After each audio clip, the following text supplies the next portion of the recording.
Welcome back to the live show. You know what time it is. It is your boy Genesis. Yes, yes, y'all. Yes, y'all. It is your boy Genesis. Welcome back to the live stream. What is going on, guys? What is going on? What is going on? Welcome back. It's a beautiful evening. Today's date is December 5, 2024. And today's date is, well, I just told you today's date. And the time is 5:38. All right, let's get straight to business. As you all know, Bitcoin, yes, Bitcoin is now over, well, past 100,000. Now, what is it right now? Let me go check what it is right now. Right now, right now it's at 96K. So right now it's at 96K. It's still gonna go back to 100, but right now it's at 96K. Okay, but the most important thing is it really crushed 100,000 dollars today. Isn't that wonderful? Isn't that wonderful? It's just amazing to see that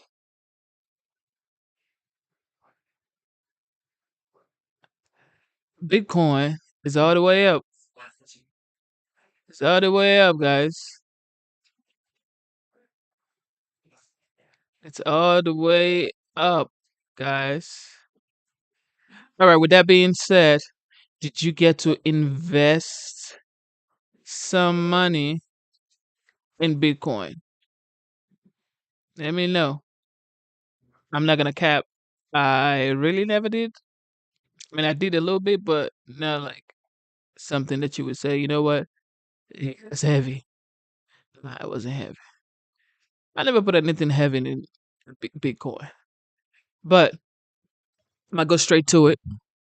Bitcoin is over 100K, and the big dogs who invested some money in Bitcoin are smiling to the bank right now.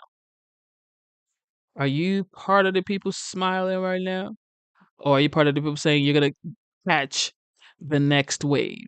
If you're part of the people that want to catch the next wave, well, just like you, I want to catch the next wave. All right, let's see what Fox has to say. Well, Kevin O'Reilly. So what he has to say. No, Kevin O'Leary. Let's see what I say. O'Reilly. Let's hear what Kevin has to say concerning Bitcoin hitting 100K. Trump has tapped crypto advocate Paul Atkins to head up the Securities Exchange Commission. Mr. Wonderful, otherwise known as Kevin O'Leary, joins me now. Kevin, looks to me like this is the Trump Bitcoin rally. Are you buying more or are you selling some? I'm in a dilemma, Stuart. This move is almost unprecedented in how fast it's occurred, but it's not just Bitcoin. You've got some of the blockchain technologies that were just left aside for so long that have exploded to the upside. HBAR it went up 40, 50, 60% this week in anticipation of policy coming out of both the SEC and the CFTC. Institutions are talking about these technologies now in a way that they didn't because they never thought they'd come to fruition. And so the whole crypto community is trying to figure out what's next. We think Bitcoin is the granddaddy of allocation to sovereign wealth. And, you know, we're anticipating the SEC to put some rules out on this right after Trump takes over.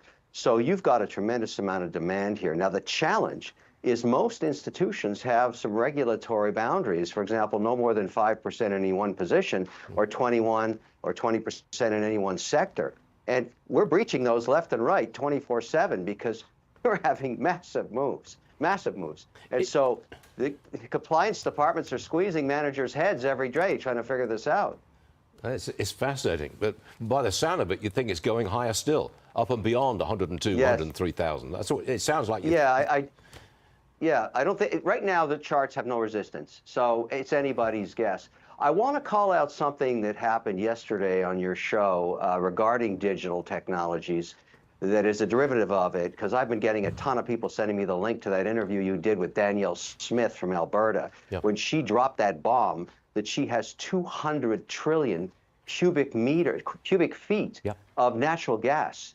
That's all power. That's what that is, and that's what we need for Bitcoin mining. We need for AI data centers.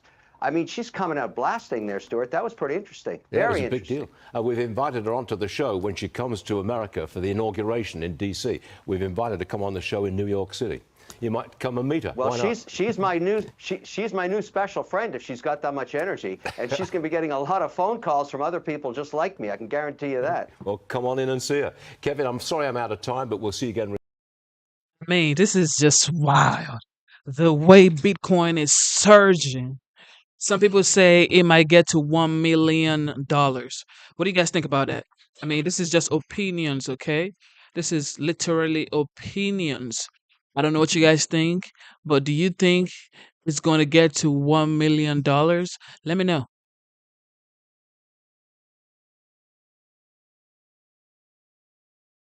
Tech titans, they went in on the action. First, it was Meta's Mark Zuckerberg raising his hand, eager to work with the incoming Trump administration on shaping tech policy. But can we say the irony? Facebook and Instagram have a reputation for over-moderating content, even issuing multiple suspensions to then President Trump. Now enter Jeff Bezos, the Amazon founder and Washington Post owner. He's hoping to mend fences. Shout out to Vegas. President-elect. Watch. I'm actually very optimistic this time around that we're going to see. I'm very hopeful about this. He seems to have a lot of energy around reducing regulation. And Man, these people weren't like in the OG. Now they're all falling in line. my point of view, if I can help him do that, I'm going to help him. But not so fast. Senior advisor Jason Miller didn't hold back, saying that Trump forgives, but he doesn't forget. We know from President Trump and the way he governed in his first term, that he likes to build a broad coalition, bring people together, even if they've been against him in the past. He never forgets. And I would just remind people of that. Joining us now, Rumble CEO and founder Chris Pavlovski. Chris, what do you make of the about face from big tech in Silicon Valley? Yeah, so I think, they kind of move whatever way the wind blows when it comes to actually holding values, and especially around the First Amendment. There are none. If we can all remember 4 years ago, it was the Hunter Biden laptop story where all these platforms started censoring factual information and, in my opinion, really helped sway the election in a major way. And I feel that there has to be consequences for things like that. We can't let that escape. They did real damage with the censorship they've done in the last 4 years. And that's something that Rumble has been fighting since 2020. And we've been fighting fiercely. We're the first platform out there to platform President Trump in 2021. And, it wasn't until about 2022 where Elon Musk entered the market with X and also helped on the free speech front. So it's really important that there's consequences for this mass censorship that's happened over the last 4 years around COVID, around the elections. And if there's no consequences, then companies like Meta and Google will continue to abuse their powers and continue to sway elections in ways that shouldn't be happening. So I'm very for some type of consequence in this scenario.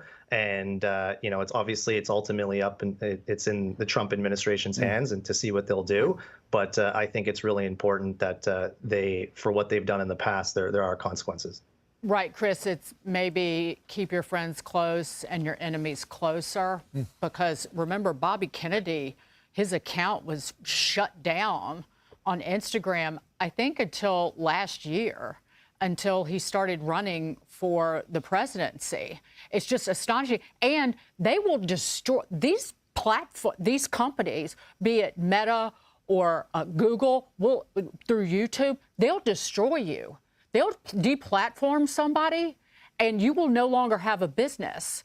And on that note, You have not only fought to give people a voice and the freedoms that are guaranteed to them under the Constitution, under our Bill of Rights and the First Amendment, but you've also gone to court. And just recently, you sued the state of California over this new anti-deep fake law, arguing that it does indeed violate the First Amendment. Absolutely. So, it's one thing to talk the talk at Rumble. We walk the walk. We challenge we challenge states. We challenge governments around the world. We've challenged the New York State. We've also recently, as you mentioned, are challenging California. They went out of their way to submit a law. They're trying to pass a law that's going to ban political satire. They're going after satire. This is like.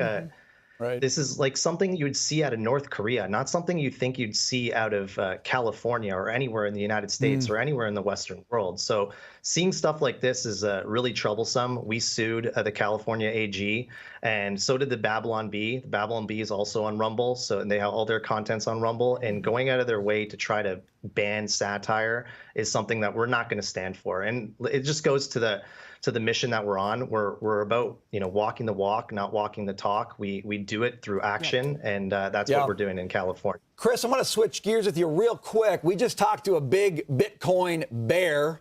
You're a Bitcoin bull. You're going to put $20 million worth of it on your balance sheet. Why? So yeah, we recently announced that we're going to adopt the Bitcoin treasury strategy. Obviously, if you've taken a look at Bitcoin over the past decade, it's been volatile, but it continues to move up. I'm a firm believer in any decentralization currency, digital currency. This is a widely adopted currency, and contrasted to what your previous guest said, it is being used. It's being used multiple different ways. And one of the ways that I would like to see it being used is on Rumble, where creators can receive donations in BTC or Tether. They can receive donation or even get paid in BTC or Tether or US dollars, whatever they prefer. And that's kind of the way we're moving the company. And that's the future. We see it around the world, and we see this adoption increasing. And it's interesting. It's clearly, I'm clearly at very contrast to your previous guest. But you can call me a Bitcoin bull. We love for that. sure. We like the debate, even if it's across segments. Love the debate. Chris Pavlovski. This is wild.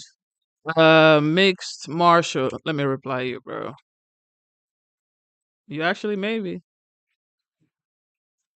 You may be having a stroke, bro.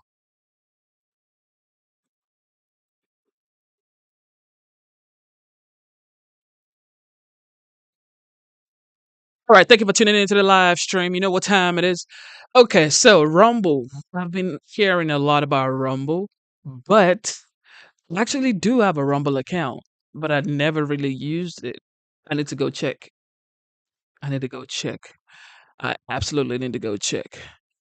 And I'm checking here, and it says Rumble is worth $2.5 billion market cap. Okay. So that's not a small company. I mean, it's still a relatively small company compared to like Google, Tesla and the rest of them. Well, Tesla is not a social media company. So let's say Facebook, Meta, X, YouTube is Alphabet, and TikTok and Rumble. So Rumble is still growing, but if you're looking for conservatives, Rumble is the way to go. Rumble is definitely the way to go.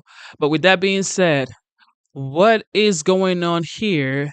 There was a drone detected at the 47th President-elect Mar-a-Lago residence. Let's see what's going on.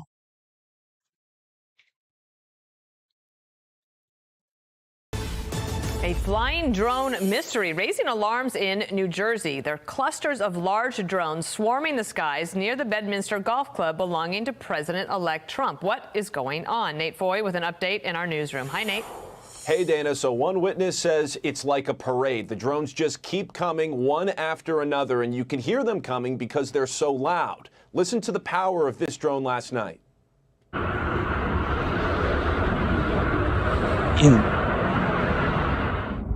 So residents in Morris County tell me this has been happening every single night with the exception of Thanksgiving over the past few weeks. One family claims they followed a drone in their car, and while it hovered above them, the clock in their car changed times. Then they say the clock went back to normal after they drove off. Witnesses also talk about the size of these drones. Some say they can be as big as a small car.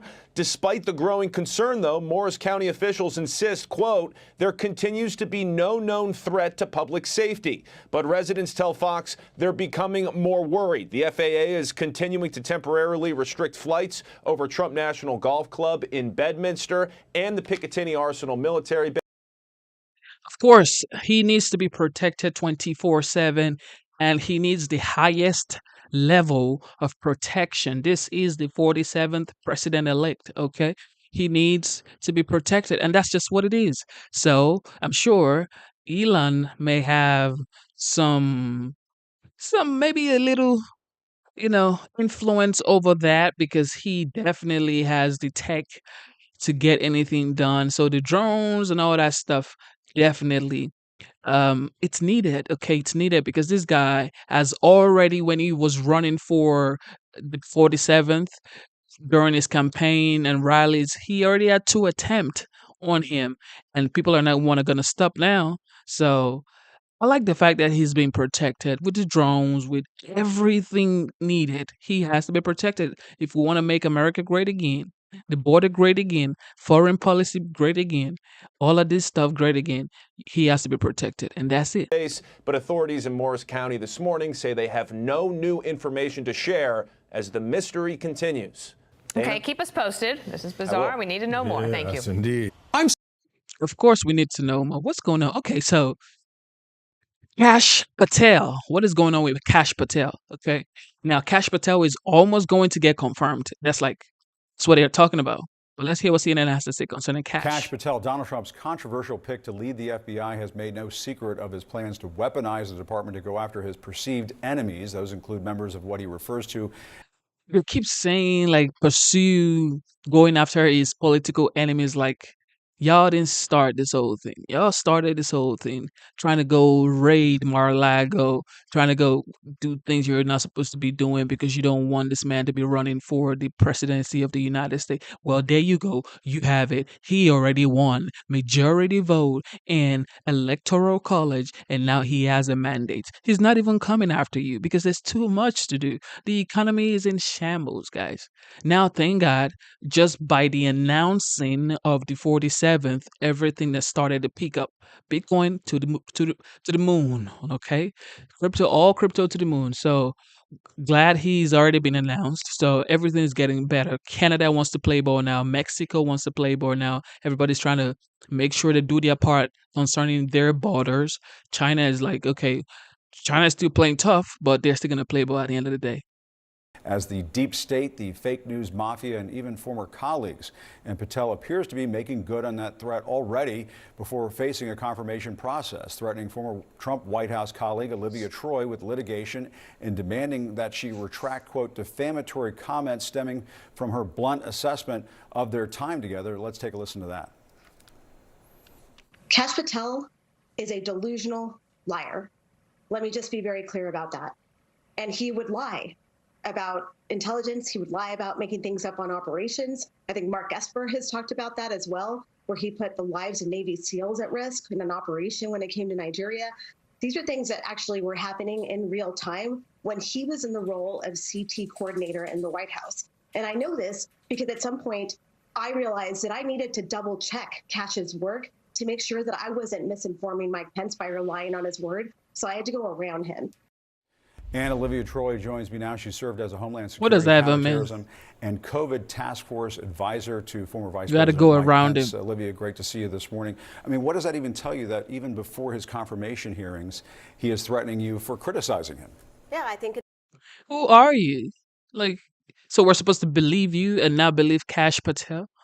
This is the thing about people. They come out with information and they say, he's lying, she's lying, they're lying, and we're supposed to say, oh, yes, that's true. They're all lying, and you are the truth teller. Man, sit down. It's a very clear sign of what's to come should he become the director of the FBI and how he's going to conduct himself. I mean, we should take him at his word. These are things that he has threatened in the past.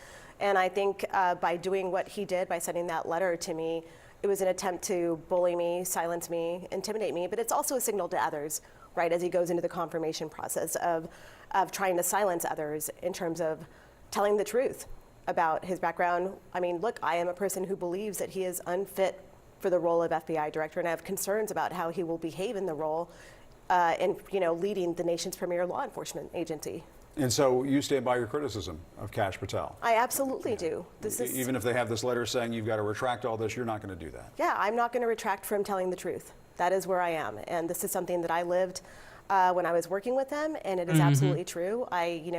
My job in that role was to serve the Vice President of the United States in the best way possible.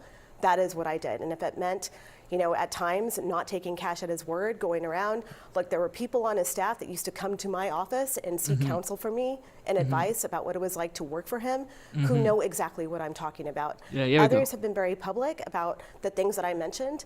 I am not the only senior national security official who has, come out and said they have concerns about Kash Patel and his fitness for this role. And so you would testify at a conference. Why is it just now you're coming out to say it? And we're supposed to believe you and not believe Kash Patel? Okay, Olivia, we're going to believe you. Hearing if called to testify for Kash Patel. And you think that, is it possible that you were just mentioning other officials who worked around him during the Trump administration, is it possible we might see other former colleagues be called to testify who would have things to say about things that he did right, things that they think he did wrong? Yes, and the reason that I think this is so important is because we are people that worked in nonpartisan roles. That's how the national security community works, right? And that is why we're concerned, because when it comes to someone that's going to lead the FBI, the last thing we need is a loyalist partisan hack leading that agency and doing things that are going to be just for the president's or his personal vendetta. And that is why this matters so much. And I'm happy to go before Congress and testify and tell them what I know. I'm sure others would as well. And to be clear, I mean, if he becomes FBI director, I mean, he has talked in the past about going after members of the media, going after what he refers to as the deep state. Earlier this week, we were showing an appendix from one of his books that shows this list of people that are from the deep state. It looks like an enemies list. I suppose he might say it's not an enemies list.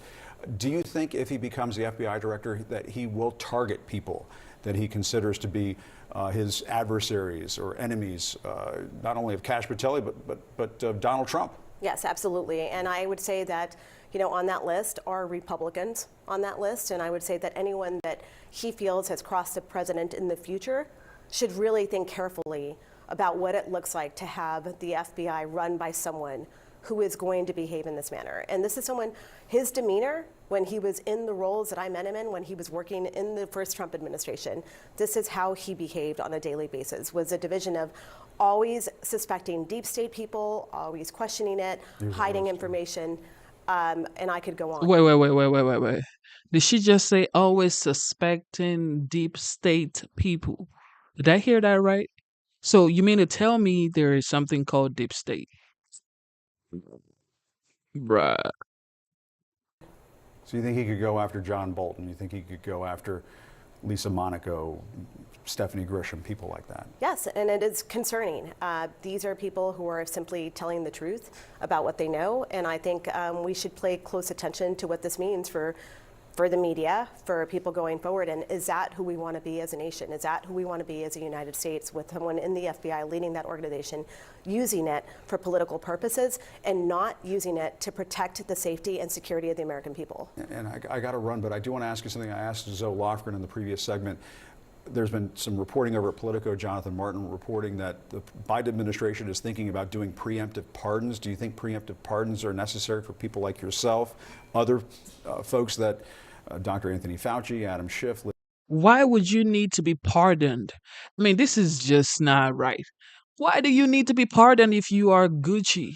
Like, why do you need to be pardoned? Oh, because Trump is a bad guy. He's going to make sure he indicts us, he investigates us. If you are clean, there's nothing If you are clean, bro. So you ain't clean.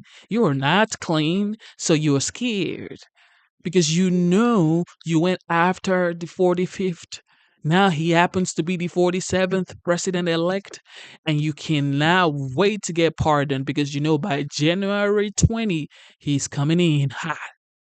Coming in hot, people. And the disciples, the Avengers are coming back. And now you scared because you are not clean. You are not clean. You used to act like y'all are like angels with wings. Okay, Biden is the greatest president ever. He's never gonna pardon his son. He's the best. Okay, morals. He has morals. Okay, he believes in the justice system. Yet pardon his son because he's scared. No, if your son is clean, truly, you would not you. There will be no need. And all these folks up here saying they need a pardon is because you know you're not clean. Ms. Cheney, I mean, that could be targeted by a Kash Patel-led FBI. I mean, it's certainly something to consider. I guess my question is, I have not done anything wrong. I know that. And I know that many of us who have just spoken the truth, all we're doing is speaking the truth. But in today's environment, in terms of what's to come under the Trump administration, I think that's something that we're all thinking about and wondering what's to come. And I think I am a prime example of what's to come when I've already gotten a threatening letter by someone like Kash Patel, who... These folks, guys, lions and lioness, they lie for a living. If you are clean, you don't need to be scared. But if you're not clean, of course, because check it out. If Trump was actually a bad guy, he would have indicted Hillary Clinton. He would have gotten Hillary Clinton in 2016. He could. He could have easy work, guys. But in 2016, what did he do? He focused on the people. Yet y'all were going after him, Russia, impeachment. Like, y'all did everything. He still didn't indict Hillary Clinton. So now it's gonna start because you guys cannot sit down, listen to the people, and actually win the people's heart. You have to tarnish somebody else's image to make yourself look good. Well, now it's your turn. You're gonna get investigated like the ants goes into the sugar nest. Okay, they're finna get y'all. It is what it is. I don't know if you heard, the former Democrat, now independent Senator Joe Manchin had a recommendation that he made. He was talking about cleaning the slate. And he suggested that President Biden should pardon President-elect Trump. What do you think of that? Well, I've said to people that I'm in that category as well. Really? I did see what Manchin had to say. Remember that Trump has not been convicted of anything in the federal realm. Those convictions are state convictions. So I'm not talking about state here. I'm talking about things that could impede our federal government. And so I believe that Manchin may be onto something there. You would support pardoning Trump for the federal crimes? Yes, I could.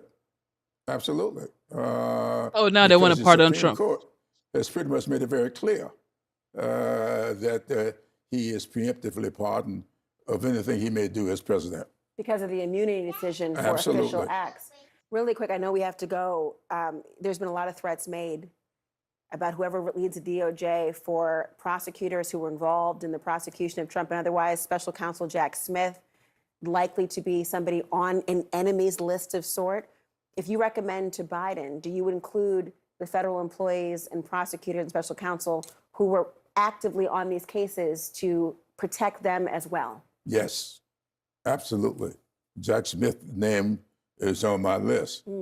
Liz Cheney's name is on my list. I think that they all should be preemptively pardoned because I think there are people who Trump may bring into this government who will go after these people in a serious way, and there's no need to subject them to that. Even if they are found not guilty, why put families through that? Why put these people? They need to go through that until you are found not guilty. What are you saying? This is why you guys will continue losing elections, bro. If you pardon all these people that you're talking about, y'all ain't finna win no election in 2028, 2032, 2036, 2040, 2044. What you ain't winning no election no more. Because why? If you're so good and clean and Jesus Christ, you need to be not pardoned and go through the due process. If you're found not guilty, then Gucci. Just like the OG, the 45th. Y'all let him go through all of that since like years ago. You let him go to court. You let him take the mug shot. He took the mug shot, guys. So y'all gonna have to take the mug shot.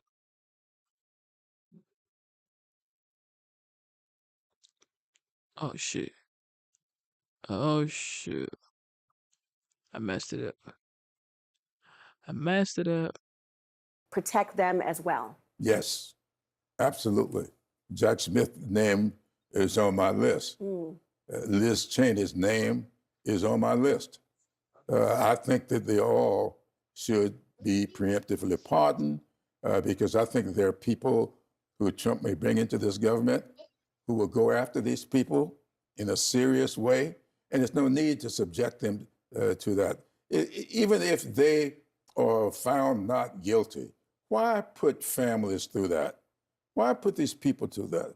That kind of expense, that kind of worry, that should not be. I think Liz Cheney is a great patriot, and I also think there will be a lot of MAGA people going after her. Just days after President Biden pardoned his son, Oh, so you're worried about the expense. You are worried about the expense. They're worried about the expense, people, but you weren't worried about Trump when he had to go through all of it. You didn't worry about his own expense, about his worries, about his families. All right? You never worried. Now it's your turn. You are worried about it. Why are people like this? Selfish. Man, everybody too selfish, bro. When it's their turn, they don't know how to be open-minded. No. When it's their turn, they know how to be open-minded. But when it's other people's turn, you want to be rigid-minded. Politico is now reporting that his team is also discussing preemptive pardons for prominent figures of the MAGA enemies list, including Dr. Anthony Fauci, Senator-elect Adam Schiff, and also Liz Cheney, who, of course, endorsed Kamala Harris and led the January 6th investigation on Capitol Hill. Chuck, is this a good idea? I think so. Democrats lean into it. I promise you Donald Trump's going to pardon everybody. I made a list in the back a while ago, and I'm wearing what I call my Steve Bannon outfit. I got on so many layers because it's so cold in New York. I look like Steve Bannon. That's just one name, Steve Bannon. What about Paul Manafort, Roger Stone, Charles Kushner? If you get pardoned by him, you can become the ambassador to France, evidently, as well. Democrats, in all seriousness, I'm tired of the pearl clutching of we're better than that, we can't do all of that. If he's going to do it, let's make sure that we do it as well, because we're going to be there at the end having to make up all this other stuff. Adam Schiff, who is on the list, he said he doesn't think it's a good idea. He said it looks defensive. Well, Adam Schiff, listen, the question is, would they accept a pardon? Because if you don't think you did anything wrong, which they didn't, they might want to not take a pardon. But I will say this, you're talking about an unprecedented crew of people coming in. Listen, even if they don't indict you, they could investigate you into bankruptcy, torture you with FBI investigations. Kash Patel is evidently going to be our next FBI director. Is that what you want to be dealing with for the rest of your life? President Trump during the time he was out of office. President Trump got actually indicted by a grand jury. They tried to bankrupt him. They oh my God. created his house. It's the same. It's the same thing. Why are you so double standard? You are saying the same thing that you guys did to this guy. Now they're saying, well, he was convicted. It was found guilty by a jury of his peers. Let them be found innocent by a jury of their peers. Easy. Torture you with FBI investigations. Kash Patel is evidently going to be our next FBI director. Is that what you want to be dealing with for the rest of your life? Trump during the time he was out of office. President Trump got actually indicted by a grand jury. They tried to bankrupt him. They oh my God. raided his house. It's the same thing, Julie. They raided his house because he had he had documents that he stored there. I don't think that Liz Cheney has any secret documents stored. If she does, obviously they should be raiding her house too. But look, they have already said that they're going to come after these people. And so from my perspective, I like amen to everything Chuck just said. I'm tired of the pearl clutching too. I'm tired of the complete... Before the Republicans weigh in, just for the record, if they're handing out pardons, I'll take one. Yeah, I'll take one too, because by the way, they're coming... because anything... I talk a lot of trash on TV. I talk a lot of trash on TV too, yeah, so that's all of us. In 2016, they said he was going to go after Hillary Rodham Clinton. He tried. He never did. He never did. So this notion he got always, mad at his first attorney general for not going after her. He never did. Look at her laughing. You know he never did. He never did in 2016. People wanted it. People were screaming, lock her up. Lock her up. He said, nah, guys, no, we can't do that. We got to work. But as soon as he left office, y'all came after him. Now you're scared. I don't think Trump has time for y'all, really, because there's too much to do. Okay, the people in charge like Kash Patel and all those people, maybe they have time for y'all, but Trump don't have time for y'all, really. But all the folks that I mentioned, we didn't go after them. He was just trying to protect them. All of them evidently broke the law in the court, the Paul Manafort and the Roger Stones and that crew. There's no secret that Joe Biden's going to pardon people. There's no doubt. Obviously he did. No one's questioning him on pardoning Hunter Biden. No one. The problem he had was when he said that he wouldn't do it and then he did. Because I can go down the street here in New York and everybody will say, you damn right he should have pardoned his son. You better be careful if you're in New York. I'm just saying, there's 140 other people that got pardoned as well. Just to understand, do you think that Biden, the pardon power is the pardon power. Do you think that he has the power, he should just do what he wants on that front? He's the president. He can pardon whoever he wants, Abby. I'm sorry. He can. That's what he can do. And in his first term, he pardoned 143 people, just so we're all clear, so people can realize it's not just 3 or 4 people. About Trump. Okay. 143. Which is a pretty normal number for a president. It is. On the way out. Absolutely. Yeah. That's why you don't see me. Go ahead. Yeah, look, if he really wants to be magnanimous and go down in history, here's what he should do, is he should pardon Trump's enemies, and he should pardon Trump.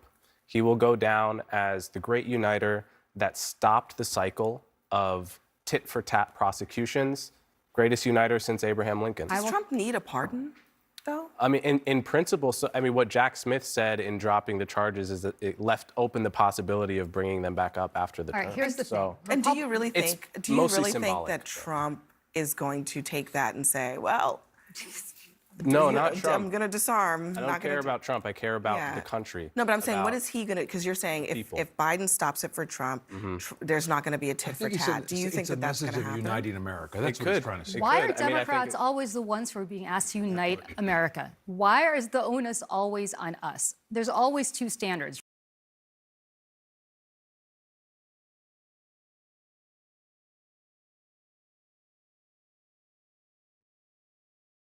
Unite America? You had a chance to unite America. You never united America. You never. Now you're talking about why is it always us trying to unite the America? Right? The Democrats have to be the uniters. The Democrats have to behave ethically. The Democrats can't, Joe Biden lied. Donald Trump lies as easily as he breathes, and nobody even pays attention anymore.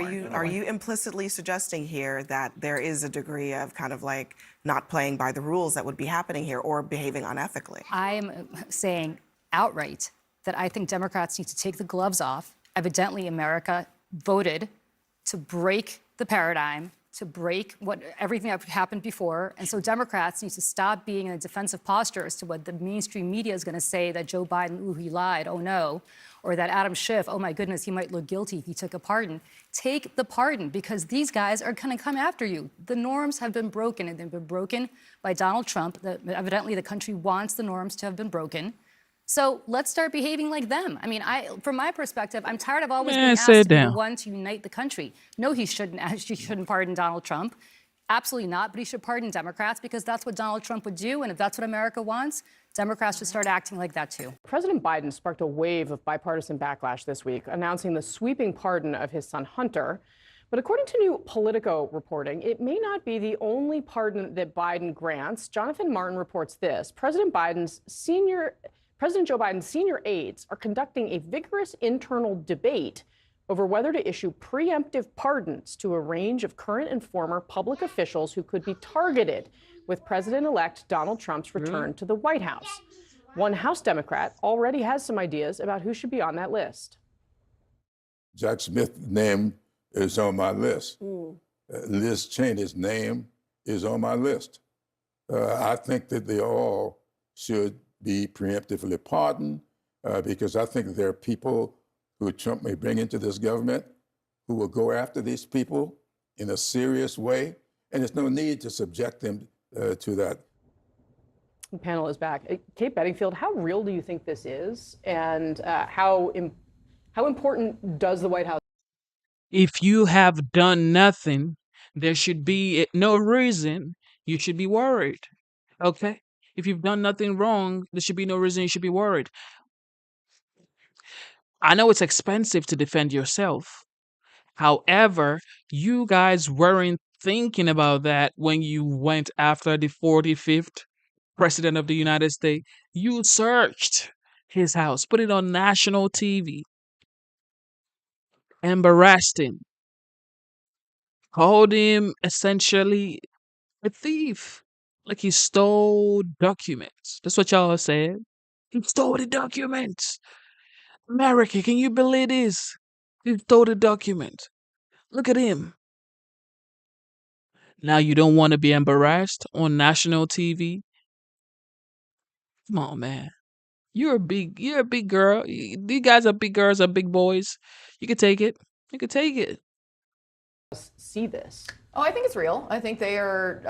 I mean, look, you heard President Biden and then Vice President Harris on the campaign trail talk about what they believed Donald Trump's abuses of power would mean. And I think that they're taking every opportunity here to explore the options they have left in the time that they have left in office to protect people who may be subject to that attack. So yes, I think it is absolutely a serious process they're undergoing.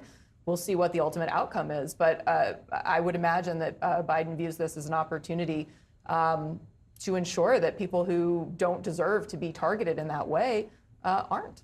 People in the White House and the Biden campaign and then the Harris campaign had legitimate fears during the race of what would happen if Trump won, really fearing potential legal persecution and also like what the cost would do. That being said, the context here matters, and that this is coming right after a lot of Democrats are very upset with how Joe Biden rolled out his pardon of his son Hunter, doing it as a one-off, as being like, oh, I'm very, very concerned about political persecution, and I'm only doing my son. And they're like, well, if you're so worried, then why not include this with lots of other people? And so you have to put it within the context of that. I think that's part of the reason why some of these stories are coming out now. Of course. Of course. Y'all are not as clean as you say you are. So you're scared and you want pardon. If you're so clean, okay, wholly clean, you should not want a pardon. You should actually decline a pardon and say, you know what? Y'all want to come after me? Come after me. But no, you're so ready, thirsty for a pardon. And pardon is only going to worsen the Democratic Party. I got another question for you. Do you recognize this photo?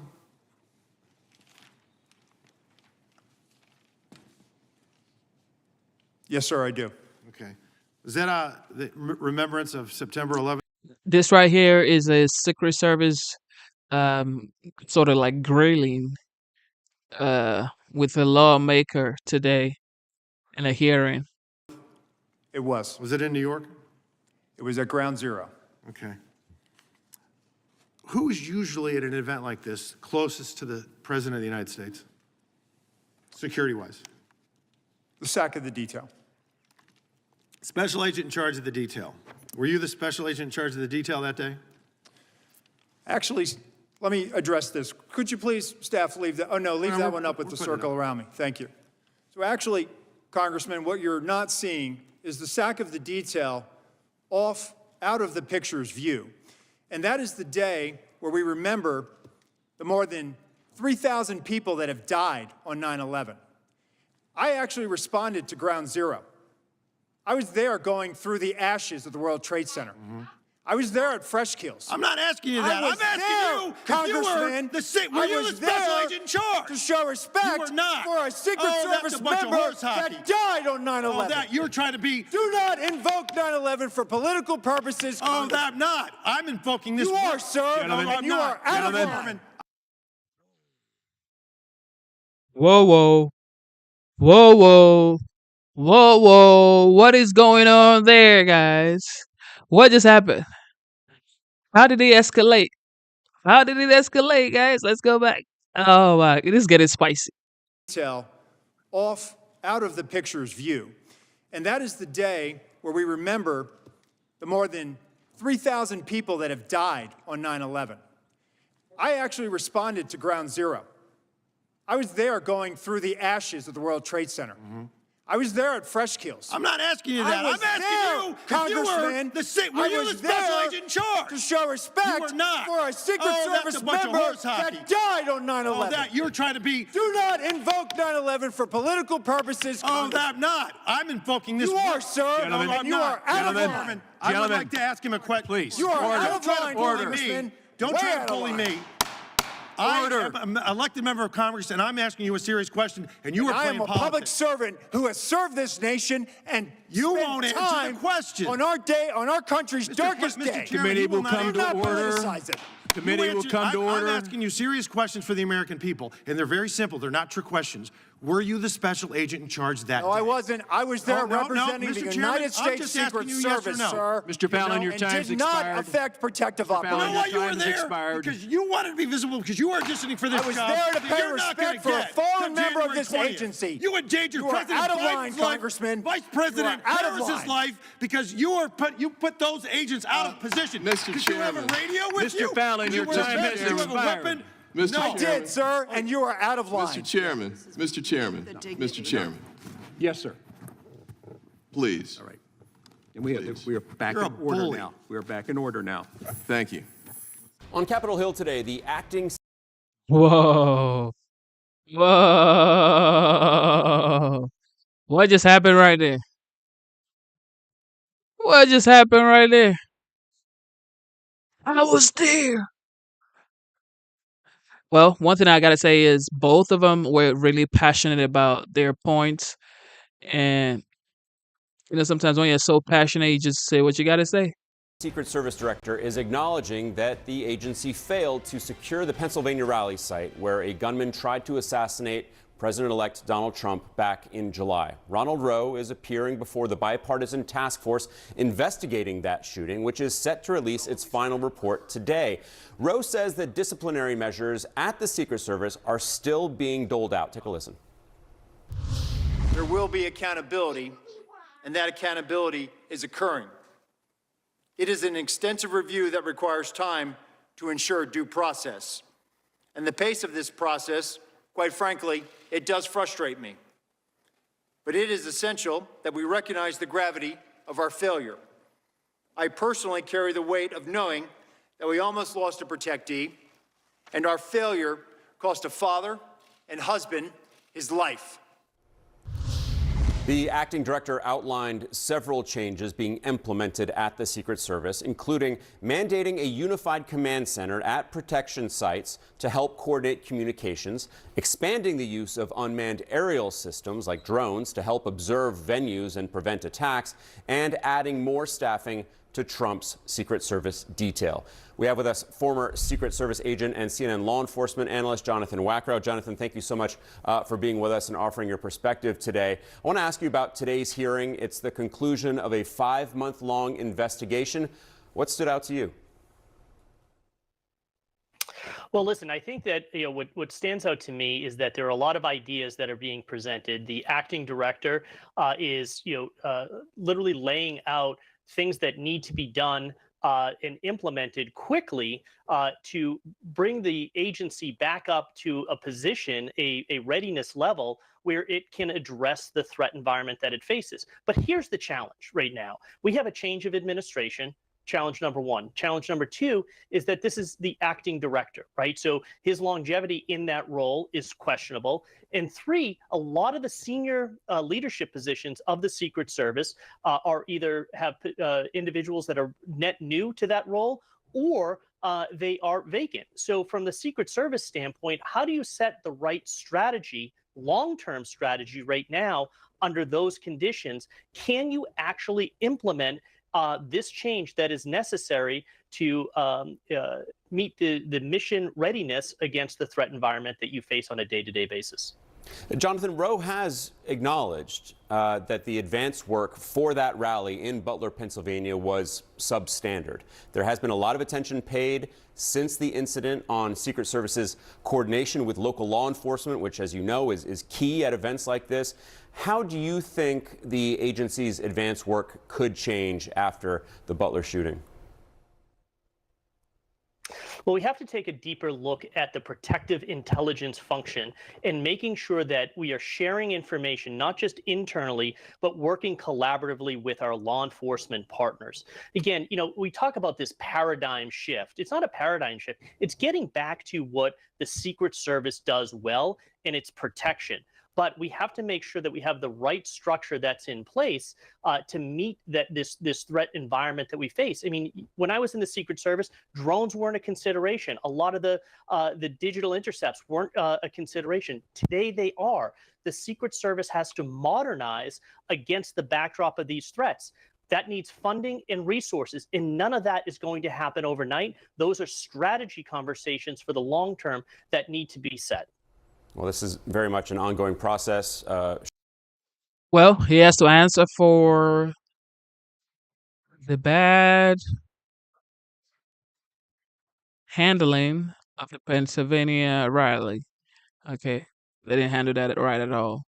With that being said, Gavin Newsom, some people say Gavin Newsome, but Gavin Newsom, I think he has started campaigning for the presidential election for 2028. This is my opinion, okay? Check this out. At the border, Governor Gavin Newsom talking about border security. Let's listen in. Some of their economic priorities forward. So this is something the state has never done. This is something that we've been working very closely with regions from the border, Redwood Coast, to here, the southern border in Southern California. With that, let me just reference briefly. I just got off the phone as we were driving over with our State Office of Emergency. And we've now put together what we refer to as our SOC. We've referred all our efforts to focus now on a 7.0 earthquake in Northern California. There was a tsunami warning that came out. That tsunami warning was lifted.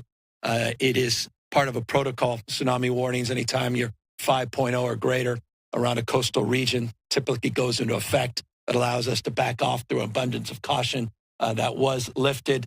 Nonetheless, we're concerned about damage, particularly in the northern part of the state, in Del Norte and Mendocino, in Humboldt County. As a consequence of that, I just signed off on a state of emergency, a declaration that will allow us to provide more resources, provide some of our National Guard resources as needed, access to state fairgrounds, waiving some contractual obligations for that part of the state. It's another reminder of the state that we live in and the state of mind that we need to bring to our day-to-day reality here in the state of California in terms of being prepared for earth. It is just funny how the 47th wins the presidential election, being pronounced as the 47th president-elect, and all of these Democratic governors want to protect their borders. Some are still doubling down, though, and saying they're going to protect the illegals, but it is what it is. Earthquakes, but early damage assessments are being made. We don't have any additional information at this time, but our teams are working collaboratively with the teams on the ground.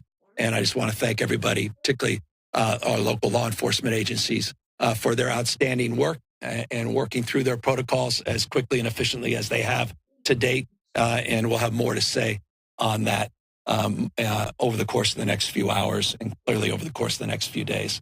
Look, I came down here after a few days on the road, as I referenced in Fresno and Bakersfield, to really highlight the economic opportunities here in this region, but also to highlight this project that we've been talking about since the 1990s. We've been talking about this Otay East port of entry since quite literally the late 1990s. There have been formal efforts that date back to 2014 that codified a lot of that work with a memorandum of understanding with SANDAG and with Caltrans, the state of California, and our Mexican counterparts to move this project forward, to talk about the border in a different way, candidly, than it's often talked about as it relates to economic opportunities and that interdependence that we referenced a moment ago. We're finally here to make the announcement that we're going to be moving forward in the next few weeks. We've identified a contractor. We're going to be moving forward with building the roads right behind us to get down to this section of the border. And we are in the final phases, working very collaboratively with the White House and Mayorkas and the team, Homeland Security, to finally formalize our design contract and formally have that partnership agreement by the end of the month that will allow us to move forward in January on this multi-year project that we hope to complete by December of 2027. This is a significant economic development opportunity. As I say, it's decades in the making. It's been a stubborn project for one reason and one reason alone, full disclosure, operational questions of how we manage this new port of entry and the funding that comes from actively managing it.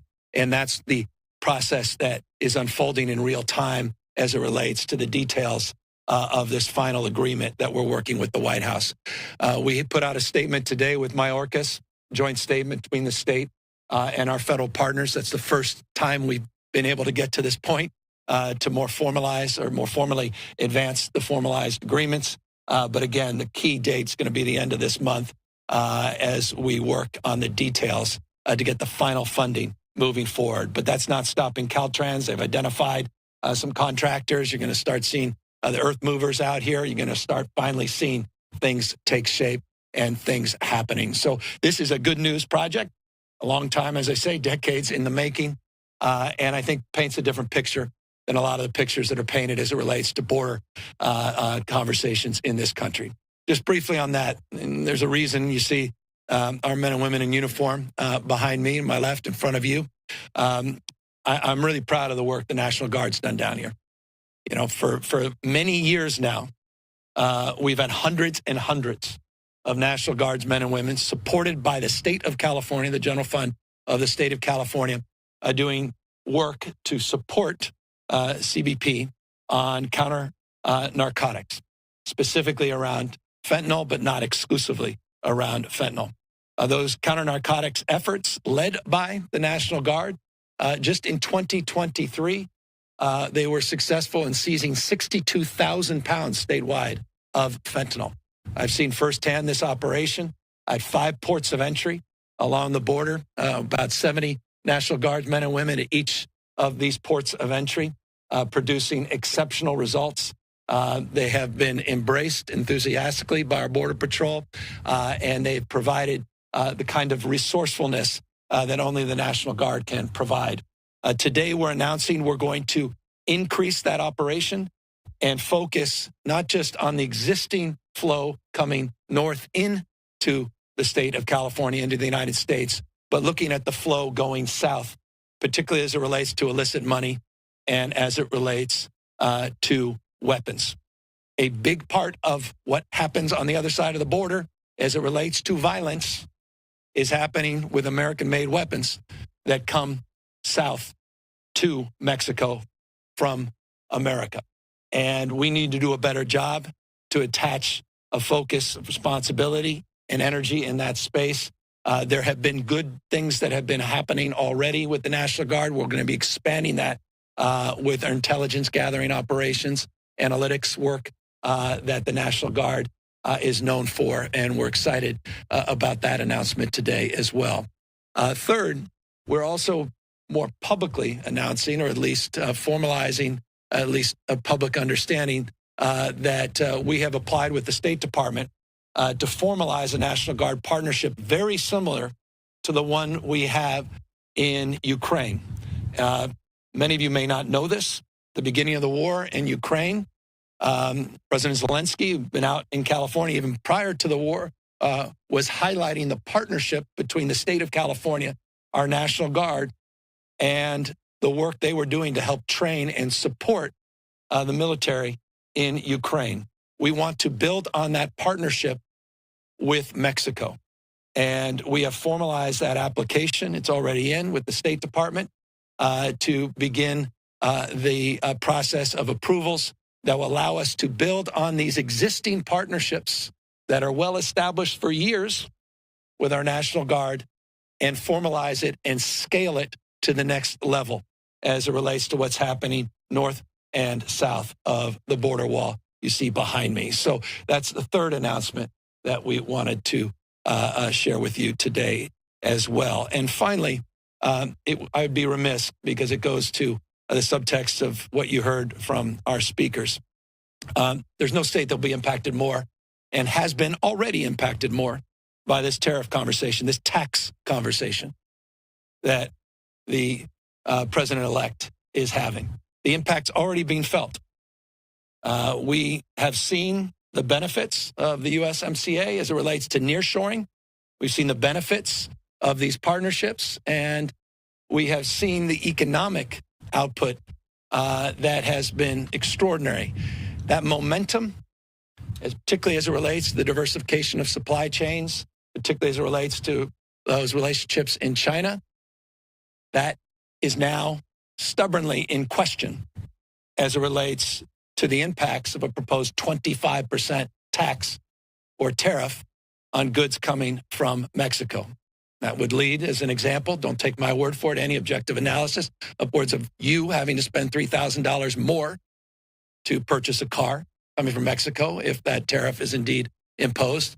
It begs the question, is the president-elect embarrassed by his own leadership as it relates to what he often describes as his USMCA? Did he do something wrong with that agreement that now he wants to throw it out completely and impose 25% tax increase on the American people? No state more impacted by that, no region more impacted by that. Small businesses that will lose customers, jobs that will be lost, the inflationary impacts on every single one of you, the cost of food that will go up, cost of tomatoes at the supermarket, the vegetables, over half that come in from Mexico, the impacts of retaliatory trade on the ag community. No state more impacted by the retaliatory impacts than the state of California. Man, Gavin Newsom. Look, he needs to chill. He's trying his hardest to campaign now against 2028. Nobody cares. Y'all were in power for 4 years. Bidenomics, y'all said Bidenomics was working. Okay. It's not going to work this time. Okay. Gavin, just focus on California. And once you're done, once your time is done, I can almost guarantee that they're going to do their best to get a Republican in California. It's the same thing with Illinois. The residents of Chicago, they're going wild. And they're like, you know what? We don't want this BS anymore. We did a stream early this morning around 5 a.m. to like, say, 9 a.m. And if you want to go watch that stream, we streamed the Chicago hearing and it was wild. The Chicago residents were saying they don't want Democrat no more. Like, these are brown-skinned people in Chicago that have voted Democrats all their lives. So Newsom need to chill. Just consider a simple fact that this ag export-dependent industry in the great state of California, that 43% of just 3 products exported around the world, almonds and dairy, pistachios, and add walnuts into that, they will be impacted significantly. And those farmers, ranchers, will be impacted disproportionately if these tariffs go into effect. And I didn't even bring up the mass deportation components of it. You know better than I do. When you look at farm workers, the last estimate, roughly half are undocumented. Close to 90% have been in the state for years and years and years. They're not going back and forth. Close to 60% have kids. The impacts of mass deportation on the cost of food in this state, in this nation, are off the charts. This is serious business. And so I just want to highlight that as well. No state more impacted. Okay. Construction industry. Nationwide, we estimate 13% of the folks out there are undocumented. We know in states like California, it's significantly higher. The impact to housing costs. This is serious business. And so this is a serious moment in California's history, the region that defines Baja in California, the dynamism that's been well established here as it relates to co-creation, creativity, the entrepreneurial spirit that's defined between the two regions, North and South, but also as it relates to the impact on the American people and families all across this nation. Final word, don't think for a second this won't impact you. 90% of these tariffs will impact bottom of our economic chain, meaning lower wage workers that pay over half of these taxes. So this is a regressive tax that will have a profound impact on progress and momentum that we're starting to enjoy in the tentpole of the American economy. $3.89 trillion a year economy. There's no economic growth in America without the success and the vibrancy of this region and the state of California. 71%, by the way, of America's output are happening in blue counties, that seem to be under assault, at least rhetorically, by the president-elect. Forgive me, I didn't want to make this too political. And I know there's a lot of mixed status here as it relates to different points of view politically. But I hope we can all agree the impacts on this region and your pocketbook will universally be felt regardless of your politics. That's a betrayal that needs to be revealed to those that embraced and supported this agenda. That betrayal is taking place in real time. You are being betrayed by these policies.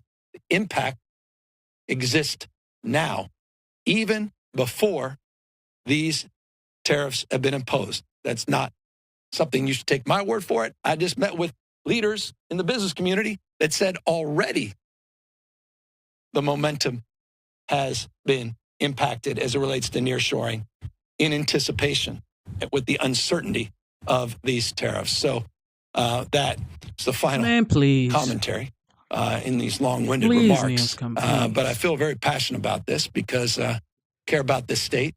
We care about border security, but we also care about economic security, and we care about two-way trade, and we care about our partners on the other side of this border that have well-established partnerships. And I'll just say one final word. I had the privilege, and Jessica, thank you for being here, to be with the former mayor of San Diego on a trade mission with the San Diego Chamber of Commerce in Mexico with hundreds of business leaders. And it's always nice to be back here to be reminded that we have enlightened leaders, regardless of political stripes, in the business community that understand the stakes of the debate and the stakes of the conversations we're having all across this country. With that, we're happy to answer any questions. And if they could be on this topic, then we can have folks behind me, including Dee Dee Myers, my economic development czar, answer them. And if they're not, we'll let them go because I don't want you all to be stuck No here. one is buying this Governor, BS, given bro. the balance Nobody they're trying to strike is here buying between economic this development and trade and slimy border security, BS. do you expect to see the Trump administration please cooperate with move you along. on projects like this one when they come into power in January? Well, he helped. He's one of the supporters going back 2018. Some of the efforts under the Trump administration allowed us to make progress incrementally on this project specifically. So I hope they'll consider their own imprint as it relates to this project. And I hope they'll continue to support it, recognizing the economic imperative of doing so. It's in the interest of the American people. It's the interest of this region, interest of this state, but it's the interest of the U.S. economy. Absolutely. And on mass deportations, obviously there have been some lawmakers in California who have said that there should be no cooperation with the Trump administration. As governor, are there any instances in which you expect to direct state resources to cooperate with the Trump administration? Well, our approach has been consistent. We don't interfere with federal right to advance federal laws with federal resources. As it relates to the rules that are well defined in the state of California, going back to the previous gubernatorial administration and legislative agendas, we cooperate in many cases. Other cases, there is a requirement of cooperation based on certain criteria and conditions. And we abide by those rules, and that engagement and that protocol have consistently. So that's the approach we take. Again, not a closed fist as it relates to these issues, an open hand. But again, co-opting local law enforcement to make them federal immigration is not something consistent with the law of the state of California that was upheld by the federal courts not too many years ago by the Trump administration that tried to assert that that was an unconstitutional act, SB 54. Turns out on the basis of their actions and the federal court's adjudication that it indeed is not. Hello, Governor. There's a lot of frustration on both sides of the border over the continued delays of the Otais project. And I'm wondering whether like it was supposed to open this year, and now we're being told 2028. I'm wondering whether any of the announcements, the pending agreement, the work that's going to start, will that expedite the opening date? Do you have a new date that we could? Well, I'll give you the date. I'm giving you December 2027. Sounds better than January 2028. And I'm here to jumpstart this. I'm with you. Let me express my own frustration with this. And we've been very active. Tijuana River been active on a lot of border issues in the last, many years, but particularly in the last few months and the remaining months of the Biden administration. And so we want to lock as many of these things up as we can in terms of commitments and meet these timelines. So we're going to hold them to the timeline at the end of December, get this agreement. I'm going to be held to account as it relates to our obligations at the state level, as it relates to Caltrans work and getting this contractors to start on the road construction. And we're going to try to keep all our feet to the fire as it relates to SENDAG's component, their responsibilities as it relates to meeting that December 2027 deadline as well. Thank you. Appreciate it. Governor Jim Avila from ABC San Diego. My question is, as you know, elections have consequences. Donald Trump won the election. There was quite a bit of criticism from Democrats during the Biden administration when Texas attempted to take over the immigration rule. Shouldn't those same criticisms be in California when California attempts to take over and stop deportation? Well, I don't. Like that? I mean, it's a hypothetical. So I imagine in that hypothetical situation, one would be open to a criticism along those lines. But you're expressing, again, a hypothetical. It's not an evidence. I just told you, as it relates to the last question or question two prior, that California's posture remains. He really knows how to talk his BS. We do not interfere in the federal government's right to enforce federal law using federal resources, period, full stop. We also have a legal obligation to abide by the law in the state of California that, as I said, was upheld by the Ninth Circuit. And we intend to do just that as well. So as it relates to a hypothetical, we'll have to address that if indeed that transpires. But I think our approach is one that's sound and thoughtful. Doesn't it mean, though, that you would have to cooperate with deportation? And you said you won't. Well, I've not said that. So forgive me if you've quoted me, or rather forgive you if you've quoted me. As it relates to cooperation, it's well established. And I encourage you to take a look. It's complicated. SB 54, no one suggesting it's not. I'll give you an example. As governor of the state of California, I'm responsible for the California Department of Corrections, federal state prison. The state of California cooperates with ICE as it relates to people that have completed their sentences, and there is a handover to ICE as it relates to deportation. That's just one specific fact that's well in evidence in the state of California as it relates to the role and responsibility of the executive branch vis-a-vis state prisons. As it relates to the state law, going back to 2014, that was upheld again by the federal courts not too many years ago, there's nuance as it relates to local law enforcement and what they can or cannot do as it relates to convictions for violent or serious felonies or convictions that likely would impose state prison or judicial warrants. I can go down further nuance and list, and there's different requirements as it relates to local jails and local law enforcement and what they can or cannot do vis-a-vis deportation and cooperation and collaboration with ICE. Oh, it's food. Thank you, baby, for the food. Okay, with that being said, Gavin has said his own piece. You know what time it is. It is your boy Genesis. Double tap your screen. Treat. Yes, you can. There you go. Thank you, baby. Make me a big bowl of pizza. But you have to use this. Yeah. Thank you. All right, with that being said. So small. Okay. Thanks. With that being said, I know you guys have heard about the United Health CEO that was gunned down. The face of the man that did the do has been revealed. Check this out. We actually have some breaking news just coming in the search for the gunman in yesterday's shocking killing of United Healthcare CEO. Police have released this. Look at this. This new photos coming in showing the suspected gunman unmasked inside a hostel. Looks like he's smiling right there. Look at his face. This in the Upper West Side in New York City. CNN Chief Law Enforcement and Intelligence Analyst John Miller joins us now. This is a big piece of evidence in this investigation, John. Well, it's a turning point. You know, we have been asking the metaphoric question, who is the man behind the mask? At least we don't know who is the man behind the mask, but we see the face behind the mask now. And, police worked with these images. This is at a youth hostel, which is on the Upper West Side.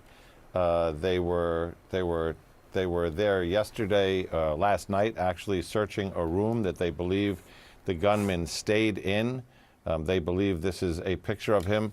He kept the jacket on and the hood up and the mask up almost at all times, according to people in that hostel. But there was this moment at the front desk in the lobby where the mask came down, and you see that smile. And this is so far the only image of his face without a mask, the best image police have. And what they said is, even though it's not quality where you would generate a facial recognition image or something that would bring you to a mugshot if he had a record, what it is it's an image that if you knew him, a coworker, a friend, a family member, you would say, that's so-and-so. And that's why they're releasing it right now. They're trying to speed this up by literally crowdsourcing this clue to the general population. Yeah, I mean, they clearly need the public's help, as it's now been more than 24 hours with this person, the suspect, on the loose. I mean, where do investigators think he is at this point?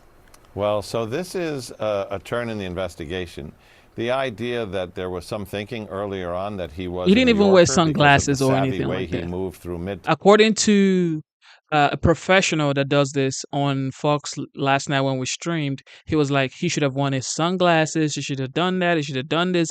Like a mask and the sunglasses would have done the deal right here. But what do I know? However, they're like a professional would have worn sunglasses, and just something much more hovering than this. Town stashed a e-bike, navigated through Central Park up to the Upper West Side, was seen on the Upper West Side earlier in the morning before the shooting, carrying a battery for that bike. It suggested a familiarity that suggested maybe he was a New Yorker, but the idea that he stayed in a hostel up there for 2 days in a room for 4, but there were 2 other men sleeping in there, so he stayed with 2 strangers. that may change the leaning towards someone who came from out of town and tried to stay in a place that would have a minimum number of cameras and not cost very much, and the kind of place where people don't notice people because it's very transient. Do you know more about the timeline in terms of when these pictures were taken and this rare moment, as you said, where he put his mask down at the front desk at this hostel before the shooting? It just strikes me that he's in this picture smiling. You know, I don't have the precise timeline, but in that police were up there yesterday and last night. They did a search of the room. The hotel, of course, cooperated with them and got these, the hostel rather, got these images. It suggests he was probably there Tuesday and Wednesday, but give or take a day. That's something investigators know. We have people up there now talking to them, and something we'll know soon, but it appears to be very recent. What do police do in this situation, John, when, you know, it's been more than 24 hours, he's still on the loose, he could very well be outside of New York City and beyond? I mean, how far do they cast the net at this point looking for him? Well, I mean, the real net is global, which is he could have gone to Kennedy Airport, got on a flight, and be anywhere in the world right now, which is another reason to release these photos, which show the face. But I think the current thinking is he came in from outside New York, stayed at this transient location, did the job he came for, and is probably back where he came from, which is yet another reason to put these photos out, because is he from Minnesota, where United Health is headquartered? Is he from Montana or Nebraska or somewhere that has nothing to do with this? Or is he from, you know, Pennsylvania? That's the wild it could card, be global and right this now. may That's help just spur wild. that in terms of the crowdsourcing from the public. Quickly, John, given all of your experience in law enforcement, how quickly, typically, after pictures like this that are pretty clear of his face come out, do you hear from someone who knows the person? Usually very quickly. You know, I think of the last couple of serial killer cases that I was involved in the NYPD, where we finally got a full face shot with good lighting, and within hours of putting that out, we had people calling in saying, I know who that is. I'm pretty confident that this will work. When you look at that image, if you know him, you'll know him. Yeah, it's true. Well, certainly we hope so. And it's so important for the public to help and to reach out to authorities as he is still on the loose after killing this United Healthcare CEO on the streets of Manhattan. John Miller, thank you so much. I want to continue the conversation and welcome in now Bobby Chacon. He is a retired FBI special agent and former leader of the FBI dive team. Bobby, great to have you. Just first, your reaction. I'm not sure if you can see the monitor, but this clear, pretty full-face photo now of the suspect.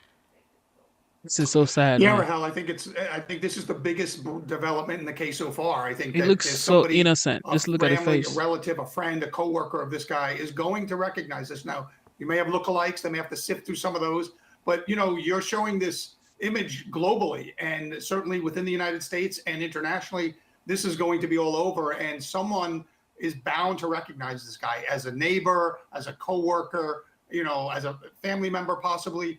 So yeah, I think that they are hours away possibly from actually having this guy identified if they don't have him identified already.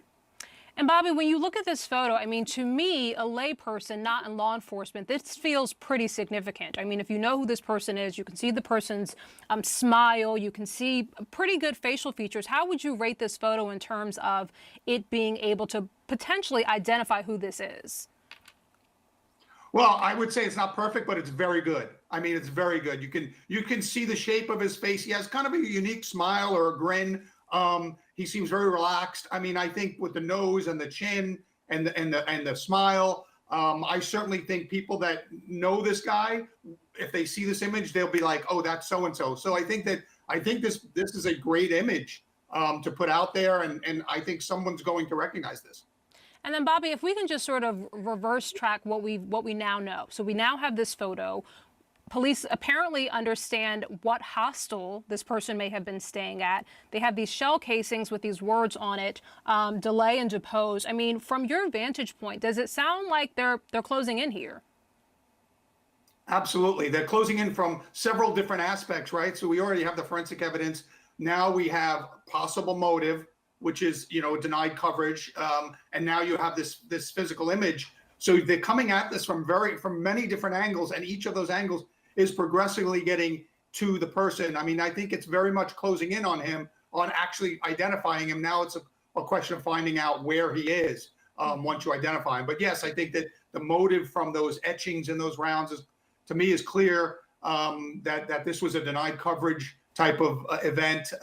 In that situation, you usually have communications with the person who's been denied coverage, and those communications there's a series of them, and they grow in frustration. The person keeps getting frustrated at each turn that it's denied and appealed and denied. And so you might have a series of communications, however that is, probably emails or possibly the website forms on the company's websites, or written letters even, that show a increasing frustration on the part of the person or their family member in this denied coverage. And each letter gets more, probably threats of violence eventually seep into those letters. You'll have somebody, forensic linguistics, go over this and look at those, but there's probably a series of communications that get more and more frustrating from the person ending it, because nobody goes from zero to shooting someone in the chest. There's probably been communications that show a increasing frustration on the part of the claimant.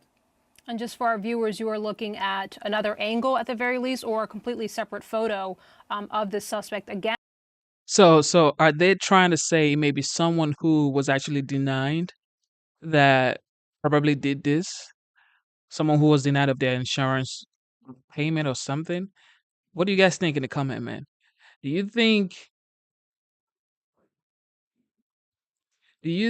that it's someone who actually got denied that is my phone keeps vibrating. Like, do you think it's someone who got denied? Because this right here is just on another level. This is just on another level, guys. Because someone says ask Pelosi. Because this guy was supposed to be having a meeting in New York.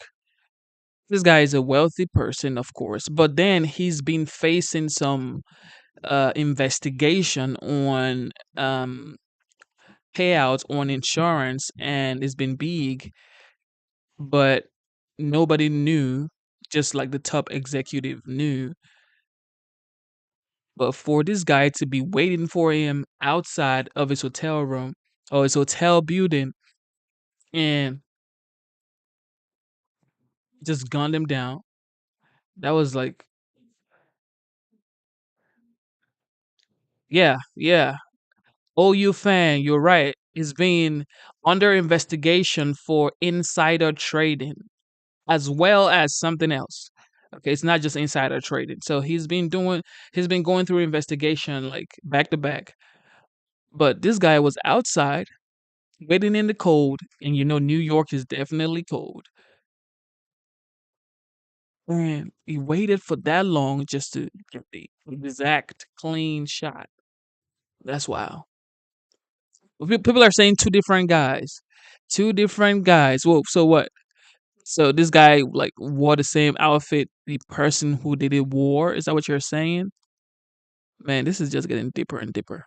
And without the mask. Bobby, what do you imagine is happening right now within the police force? Is this a sort of all hands on deck now? They have these photos, they flood the streets. I mean, what's happening now as they try to bring this person into custody? They're combing Central Park looking for his clothes. He probably changed clothes in Central Park. They'll probably find the e-bike there, maybe his set of clothes that he changed out of. They're working the phones on international media like yourself to put this out to as many outlets as they can to get as many eyeballs on these two photos that you're showing now on the screen. I mean, these are great photos. Somebody's going to recognize this guy. So they're probably working the phones on every both national and international news outlet to get this worldwide image, because someone's going to recognize this guy. The forensic people are doing their job. The Canvas people are out in the street still interviewing people both in New York and in Minnesota. And then the media people are really pressing the phones and trying to get this image as widely distributed as possible. This is on another level, guys. So this is from what CNN has come up with on this guy. Let's hear what Fox has to say, because this is a very interesting topic. I just hope that his family finds some sort of solace, and they could accept his loss, because this is, I mean, if obviously he's the man of the house, the head of the family, man, hopefully he has a big insurance on him, hopefully, so his family can have something to fall back on. It's definitely like a wealthy person, though. We're getting brand new photos of the suspected gunman behind the murder of United Healthcare CEO Brian Thompson. Now, you can see the suspect on your screen right now, to the left of your screen, without a mask and smiling. To the right, a little bit more of his facial features from the lower half. And at this hour, the manhunt is still actively underway, and investigators are still trying to piece together a possible motive. And now a new report revealing that chilling messages were discovered on the bullet casings found at the scene. Alexis McAdams has the latest, has been following this since minute one. Alexis, what have we been learning? Hey, Emily. Well, we know, right, from being around here right near Fox News headquarters, there are lots of cameras here in Midtown Manhattan. And there were also some cameras nearby in the Upper West Side, where I'm told by a police source those new videos and photos were taken. So I want to pull them up there on your screen, because you can really see this guy's face now. The New York Post is reporting that those photos were taken at a nearby hostel where they believe this gunman was staying. As you mentioned, he's got that green jacket on and the black mask. And that's another thing, like, if you're that big, huge, you are United Healthcare CEO, you need protective details. You need security around you. This is like the biggest insurance company, one of them in the United States. So there's no way you shouldn't have security details. You can't be wandering around New York, bro. And, this happened to you. Normal TikTokers, normal YouTubers, normal influencer have security details. Normal people have bodyguard, okay? Like them Kai Cenat, iShowSpeed, they have bodyguards. This is Kai Cenat, he has bodyguards, bro. And you are United Healthcare CEO, and you don't have protective details, and Kai Cenat has it, and you don't have it. Nah, that ain't finna work. Pulled down. That matches what he was wearing the morning of the shooting just yesterday when he killed this father of two and husband. That was exactly the jacket. And then you can see him there, too, where the hood's pulled down a little bit and he's got a backpack on. Back out here live, there's new pieces of evidence that just keep rolling in. So for everyone watching at home that weren't sure if they were going to be able to track this killer down, they're getting pretty close to it from what we're hearing on the ground, because they have his face. And then they also have some DNA evidence that they're working on to process, we're told by two police sources. But one of the things, Emily, that's new is that there were some etched in markings and messages on those bullets that were found here at the Hilton behind me. Pull those up there. That's deny, depose, and defend. Those were the words that they're saying from the police department they found on the shell casings left behind.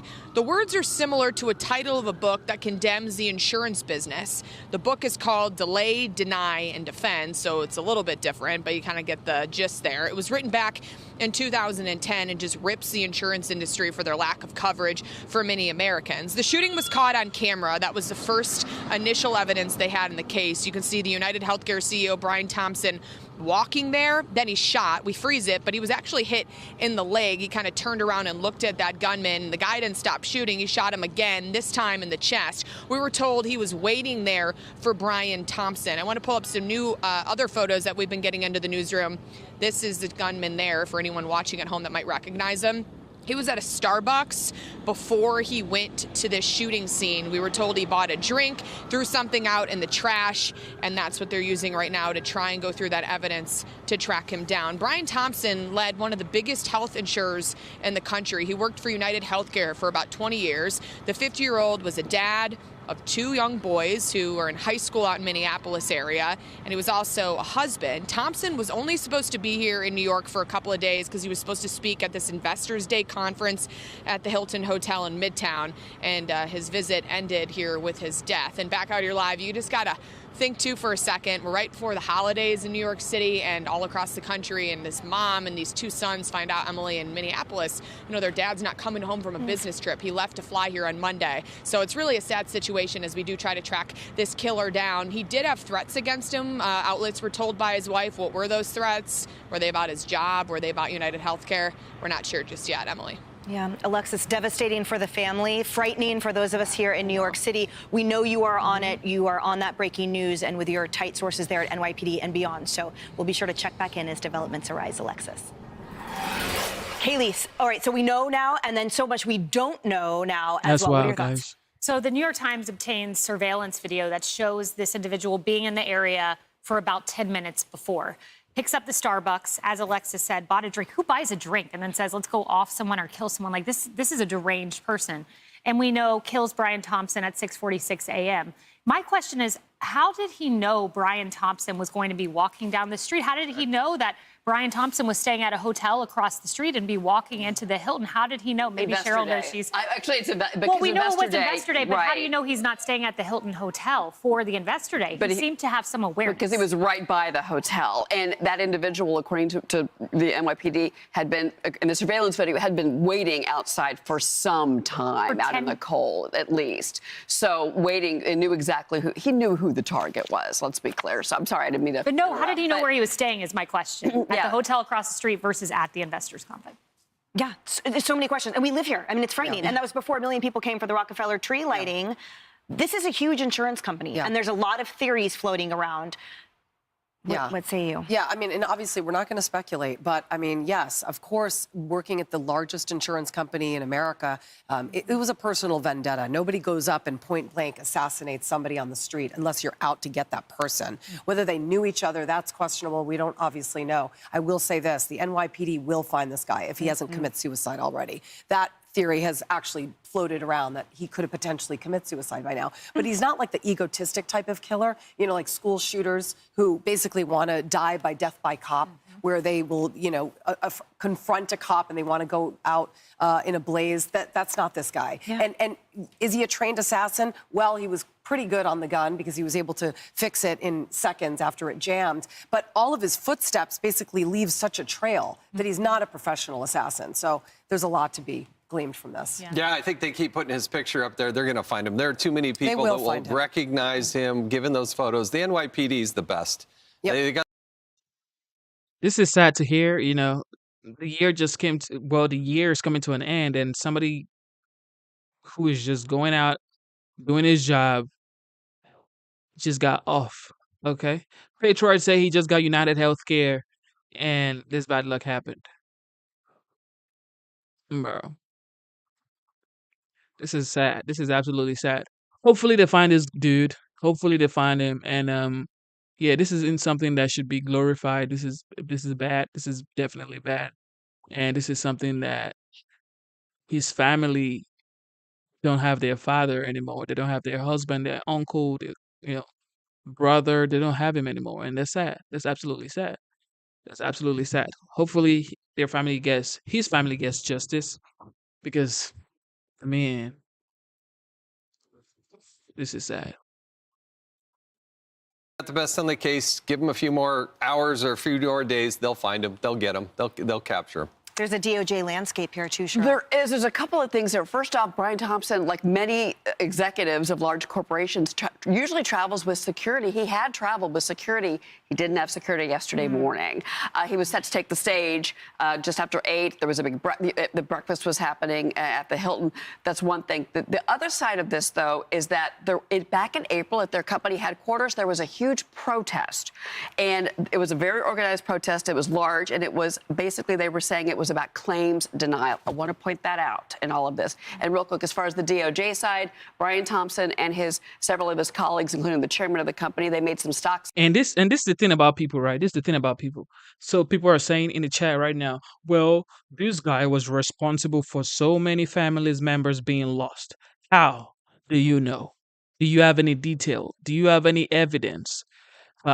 Why do you assume because he's wealthy and he works for insurance or works with insurance and he's the CEO of United Healthcare, he already is responsible for people's lives that are being lost. Why are you guys like this? Like, why are you guys like this?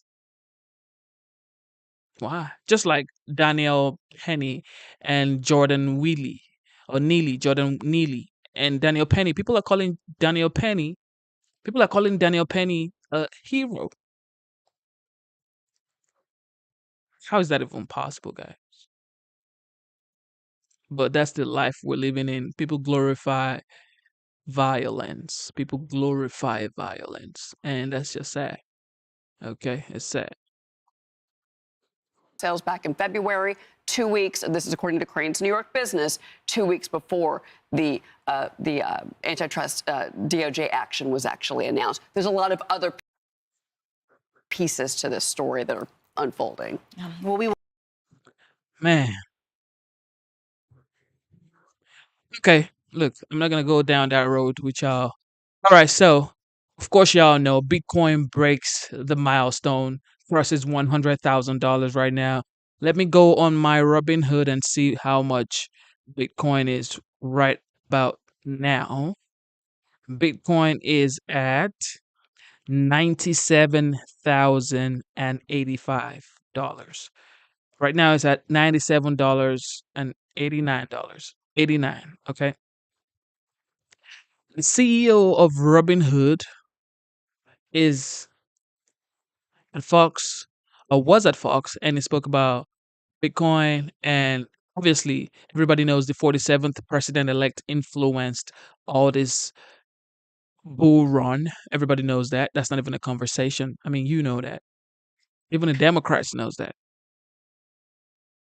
Been very excited to get this next gentleman on our show here. I've been a big fan of what he's built up over really not that many years. Vlad Tenev is the Robinhood CEO. Of course, you know it for stock trading, but they're into crypto trading. They're into political betting trading. They make a lot of money with that. They've spread far and wide, and now maybe sports betting, you name it. Vlad, very good to have you.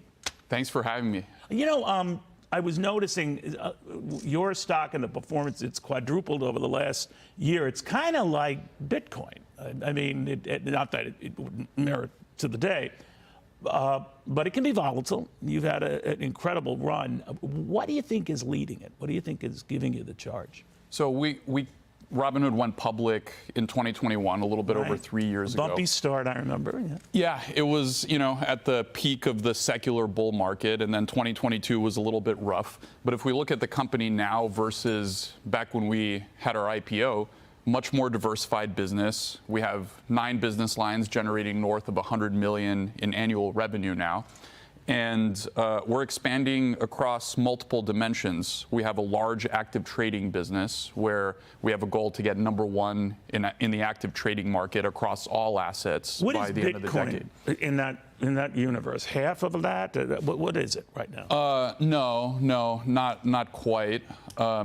But it's a larger and larger chunk, right? And it's grown precipitously just over the last, couple of weeks. Yeah, a couple of weeks. Yeah. November, relative to October, was up 400% for us in crypto volumes. Bitcoin's a sizable chunk of that. October was a pretty strong month as well. But so this wouldn't have happened had Donald Trump not been elected. I mean, that kind of a run-up. I'm not sure. I think it's always hard to make these predictions. Certainly, I mean, we had several products on election night that were trading and allowed customers to respond to the market events in the news. You mentioned the presidential election market, super innovative product. We were one of the few. 200 million trades or something like that? We had over $500 million in contracts traded, over $500 million in just a few days, actually. But election day itself, it was nonstop, right? Election day was the lion's share of it. Right. And then we have crypto, obviously. We had 24-hour equities markets where Robinhood is a leader. And we announced and launched futures trading as well. So now there's 4 ways to trade that. And it was pretty clear. The market responded as the election results became more clear. And it's what you guys were just discussing, the belief in Shout out to everybody tuning in one more time. You know what time it is. It is your boy Genesis. Double tap your screen right now. Let's get the likes up. All you have to do to like this show is double tap your screen twice, and you would have given this video that you're watching a like. Okay, let's get the likes up, guys. So people are saying that I hope you can change. No. I hope you can continue to live a life that doesn't depend on whether or not your insurance will cover your procedure or meds. But people are tired of having these companies decide who lives or dies. You were right. You were right. Look, as long as healthcare is, I have to watch what I say. Okay, it's called YouTube. But as long as healthcare, yeah, that's it. I'm gonna say, as long as healthcare is incentivized by profits, healthcare needs profits. Okay, they need profits. So as long as it's still under capitalism, if it's a non-profit thing for healthcare to be like that, then life would be much more better because I mean nobody's trying to make money off of medications and all that stuff, or you know what I mean, like. But as long as it's profit oriented, there's no way. Look, it's on the capitalism, guys. Like people go into pharmaceuticals to make money. Okay, people go into pharmaceuticals, try to make medications just so they can make money. Thank you, baby. Just so they can make money. So it is what it is. It's been like that. And what do you expect?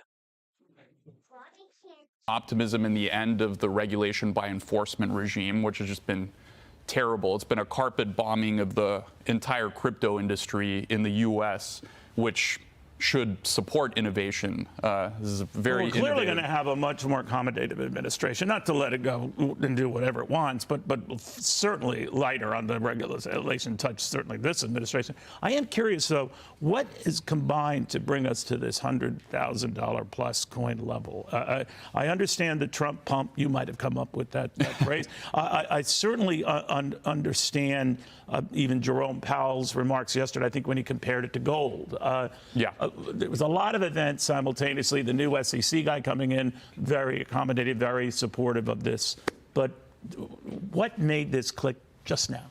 I think that if we're still very early in the adoption cycle of this new technology. I mean, despite ETF issuers being approved, not a lot of institutions have wanted to go into it. They've been conservative. They're waiting regulatory clarity. They want clear rules for the road. But it's still in their mix of offerings, right? I mean, I'm talking about, let's say, investment firms that used to sort of skew all of this, or now it's in their list of offerings. But they're early. They're early. I mean, if you look at the registered investment advisor market, they're now talking about getting crypto exposure, and that's a multi-trillion market, one that Robinhood is entering as well. Corporates, you're starting to hear more about companies putting Bitcoin and crypto assets in their treasury and on the balance sheet. You have talk of a Bitcoin strategic reserve held by the U.S. government. Devoted to this. I mean, that would be a game changer. Yeah, and if that were to happen, other countries would surely follow suit. And the argument is, if it is like gold, as Jerome Powell said, we have a gold strategic reserve. Why not contemplate diversifying that into cryptocurrencies? But I think the larger point is this is at the frontier of innovation in financial services. It's not just a tradable asset, but it's the next evolution of infrastructure, like how we went from mainframe to on-premise to cloud. Blockchain and crypto is the next step in that. And the question is, do we want the U.S. to be a leader in this new industry like we are in artificial intelligence? I think the answer is obviously yes. We want to continue to lead there. And for a while, we weren't sure whether the current administration didn't have that view, but the next one, I think, gets it. You know what I noticed with this lad, and of course you know far better than I, it used to be that it drew in a lot of young people. I mean, Robinhood itself, its success is really sort of taking the stigma and the boredom out of investing. And that was attractive. It wasn't sort of like an old man or woman's game the way you did it. And I felt that was very analogous to the early type of Bitcoin or cryptocurrency investors. They skewed young. Now there are more old fogies like me who are saying, hey, this is pretty cool stuff. There does seem to be a base to this. So how would you define who's buying all this right now? Who's getting involved in all of this? Well, certainly what we see, we've got a front row seat to retail. We're one of the largest retail crypto trading platforms out there, and we've been expanding our selection, and it's up 400% month over month. So it's a very retail-heavy asset. But are they, you know, it is a bumpy ride, and I know you've said that in the past, as we've had, you know, representatives from the Bitcoin arena, all types, saying the same thing, not for the faint of heart, get it. But people have yet to be severely burnt on this. I mean, if you were entering this a year ago, you'd be up in excess of, what, 50 to 60%? I mean, I'm sorry. More. 140, 160%. So, you know, there are jagged edges, but the jagged thing is up and up and up. Are people prepared if there is a wipeout, or like you see with a sudden market crash like we've seen in the stock market? I mean, I think that we've gone through a few of these cycles in the past. Back in 2013 was the first major one where you started to hear about Bitcoin in the news. It went up to 1,000 per coin very, very quickly, and then went back down to in the hundreds or even below 100. Then in 2017, it went to 20,000 and back down into the single digits. So, and when it went down in those prior instances, did people bail out and a few brave souls stuck with it, or with every dip you had the buyers come in, much as you do sometimes in market corrections? I think people have been holding more, and I think the reason for that is, particularly when you look at early adopters, a lot of these people believe in the technology, they believe that it's the future, and there's sort of like a culture built around weathering these storms and, you know, holding throughout ups and downs. But do you worry, Vlad, with some of this? It could be a Trojan horse, right? I mean, all other investments have been going up as this has been going up. And the argument for Bitcoin and for some of the cryptocurrencies and crypto plays was that when the world is falling apart, this is going to be the goal, this is going to be the haven. And yet even the traditional stock market rises, Bitcoin rises and all, and that people could be getting sucked into something that, you know, it's just not sustainable. What do you say? My personal view is that of diversification. You know, I don't like to put my eggs in any basket, which is funny because I'm an entrepreneur. So, but you're also a multi-billionaire. So when you look at your assets, and you had to sort of, I have this much in stock, this much in real estate, I don't know what you have. How much would Bitcoin be a part of that, or crypto be a part of that? Typically, when I talk to people who are not nearly as successful as you are at this, about 10% of your assets. Yeah, I mean, I got to be careful not to give investment advice, but I think I can get you bumping into it accidentally, but go ahead. Exactly. Yeah, I think most people out there that are professionals would probably not advise something as high as 10%. I mean, I haven't heard that, but I think that what's certainly happening is more and more people are. It used to be that your financial advisors would talk you out of it. Stay away from that. I don't think you're hearing as much about that anymore. But the more it soars, it's sort of like people who hold a high technology portfolio. They have NVIDIA and Apple and Amazon and Meta and all that. Just by sheer reverse gravity, when it's soaring, it's going to become a large and larger part of your portfolio.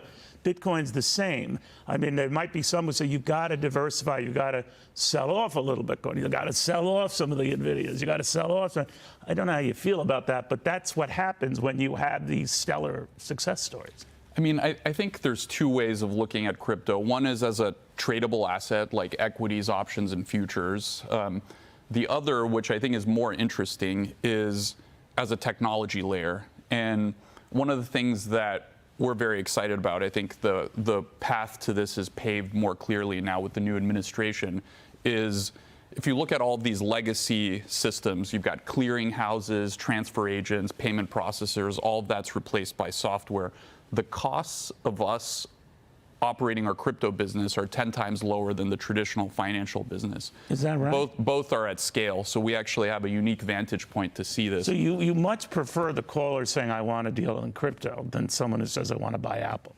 Well, what I'm saying is that what you're going to see is an increasing number of traditional assets like stocks on crypto infrastructure. And what that'll do is it'll not just make the experience better for investors. You'll get 24/7 trading for free, for example, and fractionalization, which allow people to get into smaller amounts. But the end cost to the user should be lower because the efficiency and the number of third parties and intermediaries. So where does that take us, Vlad? I mean, 100,000 a coin right now. You said wasn't that long ago. We were at 1,000 and less. Bumpy ride. I've heard some say, oh no, this is going to $1 million. This could go to $5 million a coin. I mean, incredible figures. But not that long ago, the 100,000 thing seemed incredible. What do you think? I mean, I think that it depends on what happens. If there is a Bitcoin strategic reserve, which a lot of Bitcoin maxis are very excited about, that could certainly change things. I can't make specific. Change things to what degree? To that $1 million level that you hear about? Yeah, I mean, I can't make specific prognostications. I understand, but that would be a tenfold run-up. Does the sheer pace and velocity of this worry you? Well, here's another way to look at it. Silver market cap, about 1.7 trillion, give or take. Gold is at about 18 trillion, right? Gold's some consider it the most valuable asset. And then you've got Bitcoin, which has crossed 2 trillion. So I think that's why people got excited about the comparison to gold, and people make that comparison. If the utility is actually, I mean, in some ways the utility is superior. You don't need to store it and custody it in physical vaults. The costs of it should be lower. That gold 18 trillion benchmark is one that some people point to. Now, I'm not saying it's going to get there. That's a 9 or 10 times advance right there. We can't. You get to your $1 million right there. Yeah, I mean, I think that's a large part of why people are excited about the Fed chair's comments. Yeah, that came out of the blue. He just offered that gold thing. I do think that changed things yesterday, because as soon as that word got out, you notice that. And that's like the number one perk with crypto. You don't have to store it physically anywhere. You see what I mean? Like, you don't have to store it anywhere physically. You could travel, you could go anywhere in the world. All you need is your wallet. Compared to gold or cash or asset, like all those things, you cannot carry your house, you cannot carry your car anywhere you're going. You can travel with your car if you're going to another country. You can travel with your house. But crypto is easy, and this is why it's the future. You can argue, you can say no, it's not. You can say, well, I don't understand crypto, especially Bitcoin. You better start learning about it now, because it's like when the internet came out. The internet, everybody was like, well, this is a bubble. It's never going to last. And lo and behold, we're still here. People are making a lot of money on the internet. People are making a living on the internet. People are working from home on the internet. You cannot even do anything in the hospital without the internet these days. Like, I don't think the world can function without the internet now compared to like decades ago. So this is life. You have to evolve with life.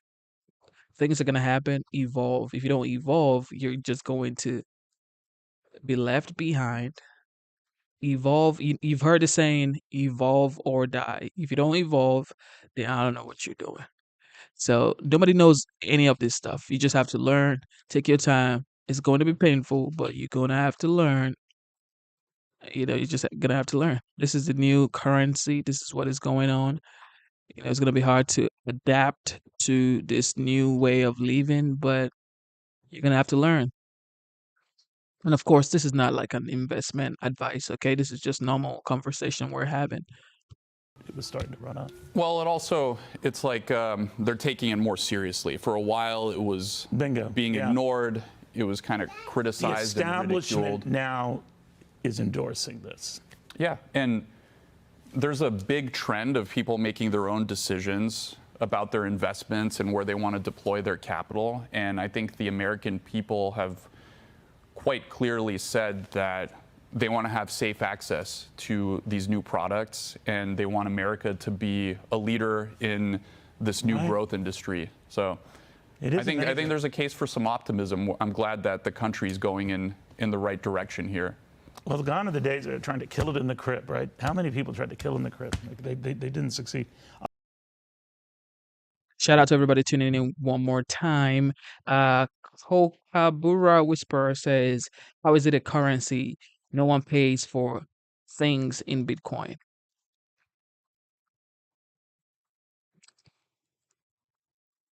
Let me get you the data right now.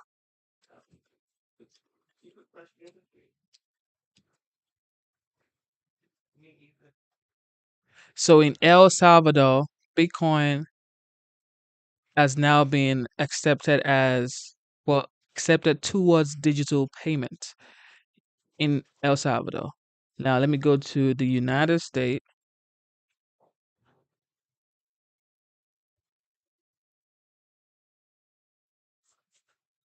The state really just adopted Bitcoin for payments.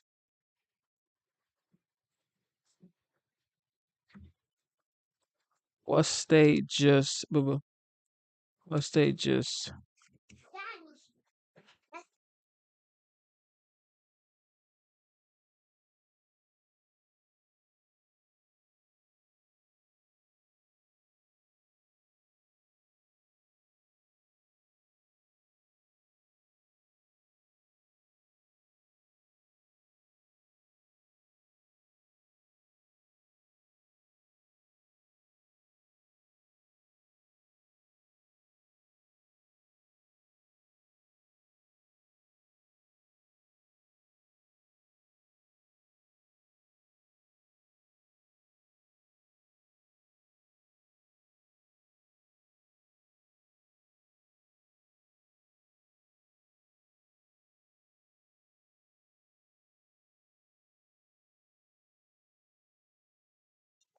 I know a state in the United States really just accepted Bitcoin as legal tender. Let me see in the US.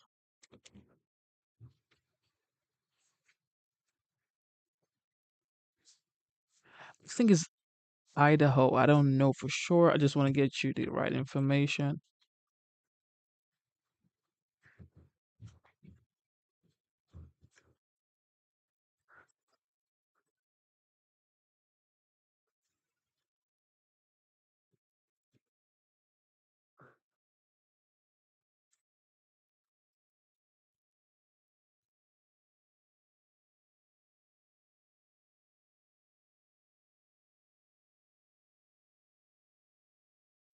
Okay, let me see. I gotta find you that state.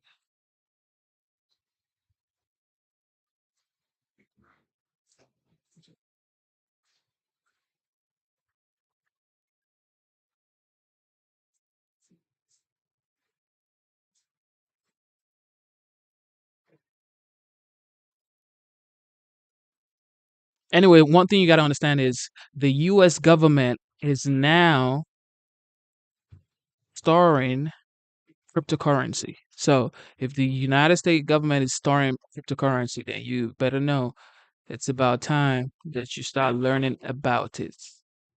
Okay. I'm gonna find you that state, but let's keep the show going.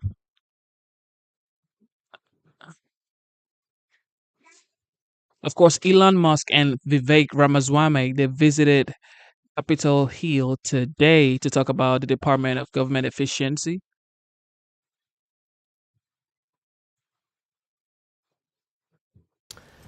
Welcome back. The co-heads of the Department of Government Efficiency, Elon Musk and Vivek Ramaswamy, expected to meet with Republican lawmakers on Capitol Hill today. House Speaker Mike Johnson writing on X, they will discuss major reform ideas to achieve regulatory rescissions, administrative reductions, and cost savings, adding they will revive the principle of limited government. And while the incoming Trump administration targets government waste, President Biden is still spending on his climate change agenda. The Energy Department committed more than $7.5 billion to a Stellantis joint venture with Samsung SDI to build 2 electric vehicle battery plants in Kokomo, Indiana. Joining me now is West Virginia Senator Shelley Moore Capito. She's the vice chair of the Senate Republican Conference and a member of the Senate Appropriations, Commerce, Science, Transportation, Environment, and Rules Committees. Senator, it's great to see you this morning. Thanks so much for joining us. Good morning. Good morning, Maria. So tell us about the government waste conversation that you had yesterday and are expected to continue to have. Is there significant waste to cut out, and where is it? Well, I think everybody is really excited about this government efficiency initiative that President Trump's put forward with Ramaswamy and Musk. They're coming up onto Capitol Hill today. Joni Ernst here in the Senate is sort of leading the charge on the Senate side for us. And I think we can identify a lot of waste. First of all, federal buildings, which is sort of a layup. That's an easy one, as you know, unoccupied and workers not coming in. But at the same time, we have overpayments in Medicaid. We have all these green energy grants going to who knows what and I think suspicious kinds of groups as well. There's a lot to identify here, and I think also it wouldn't be just scraping out waste. It's really discontinuing programs that are well past their usefulness and are really haven't been scoped out or really looked at carefully over the last several years. So I think there's a lot of excitement here for this because I think this will be what the voters want. They want more limited government. They want smarter spending and less spending. Senator, Trump is rounding out his economic team. He chose Paul Atkins for the chairman of the Securities and Exchange Commission, Frank Bisignano for Social Security Administration Commissioner, former Senator Kelly Loeffler chosen for Small Business Administration, Billy Long for IRS Commissioner, and Peter Navarro as Senior Counselor for Trade and Manufacturing. I want to get to some of your meetings in a moment, but let me get your take on Paul Atkins as a potential incoming chairman of the Securities and Exchange Commission. Would you support a merger of the SEC and the CFTC? Is that something that you think could work, given there's lots of conversation about consolidation of some of these agencies? Well, I think it has been very unclear, and you've talked a lot about this on your show, as to where the governance over crypto really is. Is it at the SEC? Is it the FCT or FCT? Anyway, CFTC. You know what I'm talking about. CFTC. Yeah, sorry about that. Forgot the C. An alphabet of names. We know that, but Commodities Futures Trading Commission, CFTC. Got it. Got it. And so there's been a lot, is it in ag? Is it in banking? There's all kinds of, I think, conflict here. I think this is something we should look at seriously. This is a growing, obviously, vibrant part of our economy and obviously the international economy. What I've had problems with at the SEC is all of the DEI, all of the climate reporting. Shout out to Will. All of these things need to be scraped out of there. And Shout let's get back to business Will. as usual in channel. terms of transparency, clarity, all of the things that we really need to be able to follow the regulations that make sense, but also consolidate where we can. And it may be a consolidation of the CFTC and the SEC. Yeah, and there's this thinking that, this enforcement out of the SEC recently and this, huge rules and regulations has caused investors to look to Europe and Asia with regard to trading crypto, for example, and bypass the United States. Is that something that would concern you? It does concern me because I think a strong nation has to be strong not just militarily but also economically. And I think the rules of the road, the transparency, the regulatory framework needs to be very predictable, very reliant, and very resilient. And I think this is where we've fallen short over the last 4 years. And I think that this is where President Trump knows. He knows financial markets. He knows how to keep strong and be strong. And I think that's what we need to get back to. And I think you can see that in the appointments that he's made. So you've been meeting with some of these folks, right? I know you met with Trump's choice to lead the EPA. Lee Zeldin earlier this week. You met with UN Ambassador nominee Elise Stefanik last month. You met with Defense Secretary nominee Pete Hegseth on Tuesday. As Trump is reportedly now, we understand, considering replacing Hegseth with Florida Governor Ron DeSantis, Senator. Are you supporting all these candidates? I'm supporting President Trump's initiatives and the really mandate that the people brought to do things, to be effective and to be bold and to be disruptive in a way. And a lot of that has to do with the president being able to get his team together. So, you know, we do have an advise and consent role. And so we are looking, and that's why these personal meetings are so very important. And, you know, I'm going to support the president down the line and look at every candidate through the lens that I think is important for the security of this country and who's going to be the strongest leader. And so far, I feel very positive about those that I've met. Okay, so here's the myth, okay? People always believe that Elon's father, obviously who is a South African, had a emerald mine in South Africa. He was an engineer too, okay? His mom was a doctor, or still is a doctor because she's still alive. However, Elon is claiming that he's not a trust fund babe. I mean, if your father allegedly had or maybe still have emerald mine, and you know, emerald is a precious stone, and look, Elon definitely wasn't a poor boy, wasn't broke. Come here, come here, come here. Elon was never he was never like a broke boy, never. But I mean, having a father who has an emerald mine, a mom who is a doctor, he definitely lived the dream, okay? Definitely lived the dream. So it is what it is. But also JSTAR85. Let me help you So, real you know what, fast. Senator, we talk a lot about how the Democrats have been so successful over the years. And now, obviously, you all won, and you're in the majority, and Trump is about to take the lead in the White House. But for a long time, it's been the Democrats who always stick together. And we just did a whole story on who voted for Biden's appointees. You voted yes for Alejandro Mayorkas. By the way, did you regret that? I do regret that. And the reason I voted for that was I was the chair of the Homeland Security funding, you know, on appropriations. And, you know, he came in, met with me, and I thought he had a vision that was going to actually mirror the vision that President Trump had put forward the last 4 years. And he fell well short of that. Yeah. So I do regret that vote for sure. Yeah, I mean, like, open border has had so many implications, negative implications for the American people. So I guess viewers want to know, Republicans were there for Joe Biden. Are Republicans going to be there for Donald Trump? Are you all going to stick together? Yes, we are. And I think at the end of the day, the media has, you know, created a firestorm around several of the appointees. But look at the whole body of what the president's moved forward with. It's very positive. We are going to stick together. We had a conference yesterday that I led where the president called in at my request and my desire, and he gave us a good direction, a good pep talk, and said, let's do this together. We have the voice of the people with us, and that's the most important thing to all of us, is that we're the folks that we represent, their voices are being heard. They want action, and that's what we should deliver on, and we will be together. Senator, I was so happy to see that talk the other day that you led. You hosted the GOP Senate conference this week with President Trump calling into the meeting, as you say, urging you all and your colleagues to be ready to go. What I'm scratching my head over is why you're doing the extension of tax cuts at the end of the year. I mean, we all know that voters voted for this agenda, and that agenda includes extending the tax cuts. But you're going to prioritize what? The border, defense, and energy, and you're going to push the extension of the tax cuts to the end of the year. What's the thinking?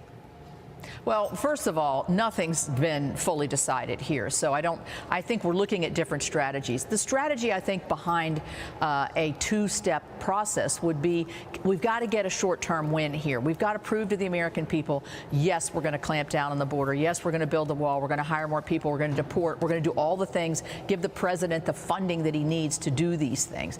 Energy, unleash energy in this country. Scrape out all of the negativity from the Biden administration on energy, and then we're going to have a strong defense. I'm not sure we've fully decided that's the direction to go, and that's why you have these meetings such as we had the other day, but also we had the Speaker of the House. What can they do? Yeah. And it may be that they feel they can only do one. I read that in public reports, that one is the way they want to go, one large package. That 100% I agree on the short-term wins. Like, once you win on a small scale, then you start thinking about winning on a big scale. But when you're just thinking about winning on a big scale, you're not thinking about winning on a small scale. And it's harder to win on a big scale than to win on a small scale. So every day, try to win little by little, like do small stuff that makes you feel like you actually did something. And then just maybe the big win is going to come. And that's what they're trying to do here with this administration right here. She's saying winning on the small scale is key, and that is going to help project them to the big wins. And it's just what it is. Maybe what we do in the end, but what I think we're looking for here is momentum to tell the president and tell the American people, we hear you, we're going to work on the things that are important to you. And remember, the border was one of the #1 things. Absolutely. So I think it's important we address that first. Yeah, I appreciate you explaining that, Senator. That's very helpful for all of us. Real quick, can you do 2 reconciliation packages next year? Yes, we can. We can actually do 3. Okay. And but that may be too big a bite of the apple, but we can. Senator, it's great to have you this morning. We so appreciate all the info. Thank you so much. Right. The word is momentum. That's absolutely right. The word is momentum. Like, I cannot overemphasize that word. Momentum, guys. Once you find momentum, you better stay there and make sure you sleep there. Do not leave once you find your momentum. Momentum is the key. Once you find it, it's hard to find momentum, really. But once you find it, you need to stay there, do all you can to keep your momentum. With that being said, the vice president is back from her vacation. Okay. She's back from a vacation from Hawaii. She's back from a vacation. And, of course, the president was in Angola taking a nap. But Vice President is back from vacation, and she just addressed the people, saying next year is going to be a very important year. NBCSL. Oh, shoot. And so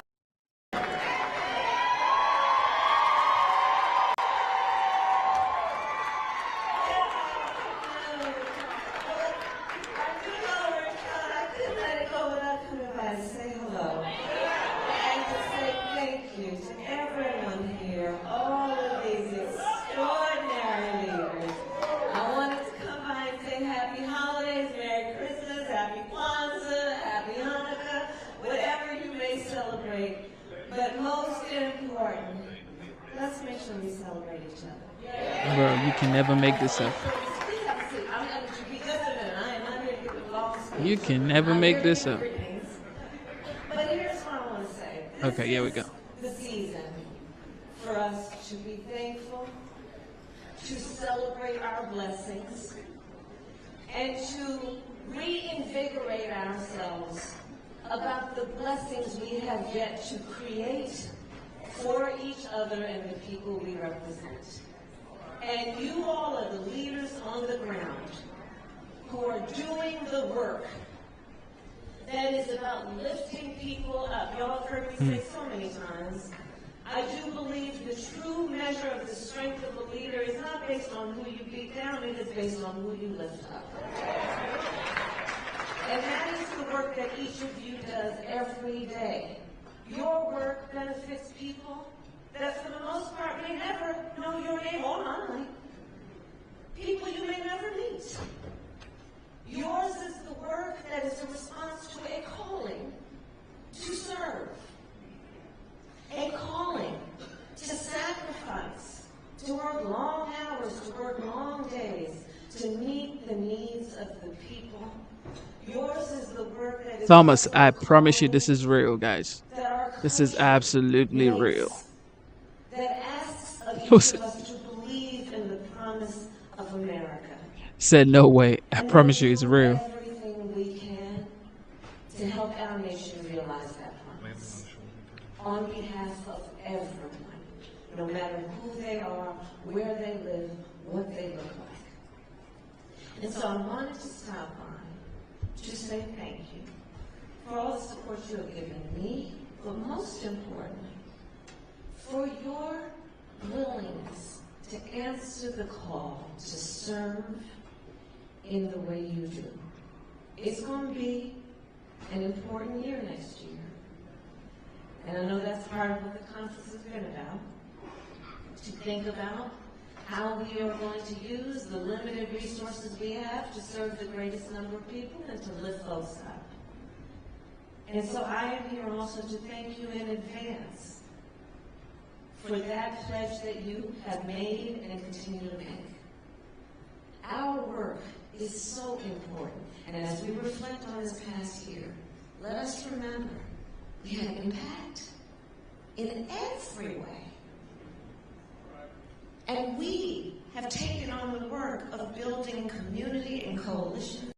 Did she just say it's going to be an important year next year? Like, you're going to be out next year in the first month. So, and even if you wanted to like do any type of campaigning, you have to wait for like 2 years. So, I don't know what she means by it's going to be an important year next year. That's what we do and do so well. And in particular, that's what members of this organization do. Hugh says blah, blah, So blah, let's bro. stay committed to that. But you all are the soldiers on the ground and in the field. Blaze, why do people say she always sounds drunk? To rededicate You guys have ourselves no evidence, to the but work yet to be done the way she moves, and to do it that's the only evidence y'all got. Yes, it will be But hard you say work, she but always hard work sounds is drunk. good work. Hard work is joyful work. And we are up for the moment to see it through and get it done. And yes, we will do it with joy in our hearts. And One thing is for sure, in politics or, just in life, authenticity is the key. Like, you should be authentic. Don't do things because you want people to like you.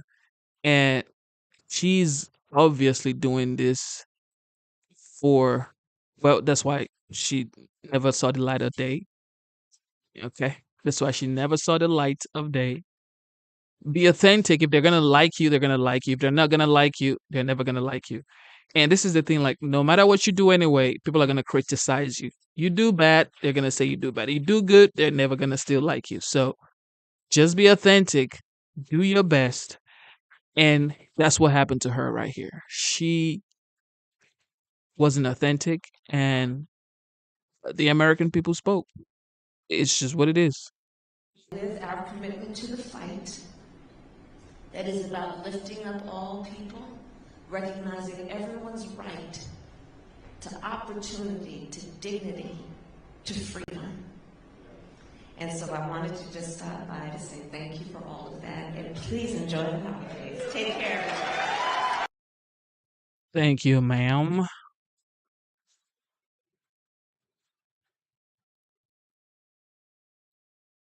For more on all this is Laura Trump. She's the co-chair of the RNC. Let's start with Doge because I think there's just so much MC excitement Glock around it says when she you doesn't have always two sound very drunk. interesting Sometimes she characters who are not sounds working high. for any money. They're saying let's I just do get this not done. even We had somebody on understand you, yesterday bro, saying that there's bro. young tech people all over the country now saying they want to help and work with the government You now, should steal your vice especially under president, Elon people. and Vivek. And even Laura, Senator Fetterman said there might be some virtue here. Let's listen to him and get your reaction. I mean, I don't know why it's controversial to eliminate Doge, waste. Department of But Government that's not Efficiency. exactly an original idea either. I mean, how many It's getting different spicy, guys. administrations is that all have that kind of a conversation, all these things? So, I mean, that's not revolutionary. It's not controversial. And I think anybody could support making our government more efficient. Fetterman is saying he is okay with Ron DeSantis coming in to be director of the Pentagon. But this guy is the governor of Florida right now. And for him to say he wants Ron DeSantis to come head the Pentagon, then something must be up. Nobody wants to confirm Pete Hegseth. Why is that? Everything is rosy until you decide to go into the cabinet and work with the commander-in-chief.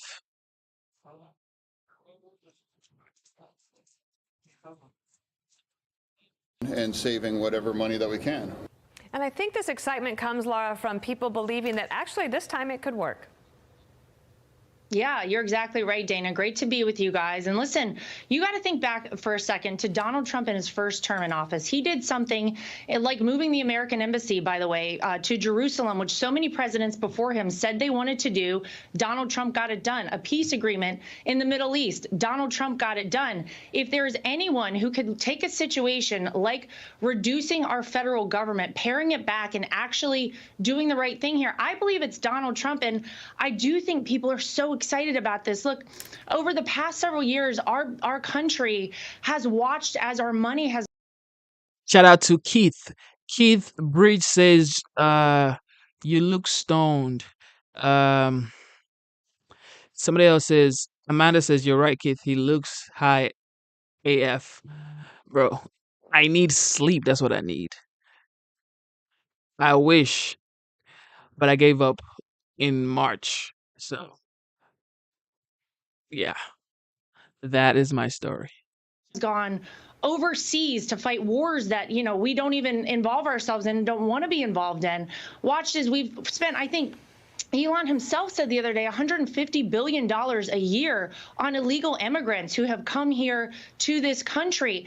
This is something that people are desperate to see happen. And I actually believe this is the time. If things happen in the way that I think so many of us are hopeful to see happen, I believe we are upon the most transformational period in our country's history, basically since our inception. Donald Trump calls it the golden age of America, but it starts with DOGE. It starts with giving the taxpayers, you know, more for their money and not wasteful spending, not the fraud, not the abuse. I actually believe we're going to see some incredible things happen. Okay, another topic here, political. Here's the headline. Some are fearing retribution on behalf of your father-in-law when he goes back to the White House. Biden White House discussing preemptive pardons for those in Trump's crosshairs. Now, there's no evidence that anyone's requested that pardon, and there's some debate as to whether or not it's even legal. But when people ask you about the retribution aspect, how do you respond to that? Well, Bill, Donald Trump himself said that success will be his revenge. If there's anyone who understands how egregious it is to have the politicization of our systems against one individual, it is Donald Trump. And I think one of the reasons that the people of this country overwhelmingly came out and supported him is because they want to be able to. Blake says he doesn't trust Elon, but NASA trusts Elon to go rescue the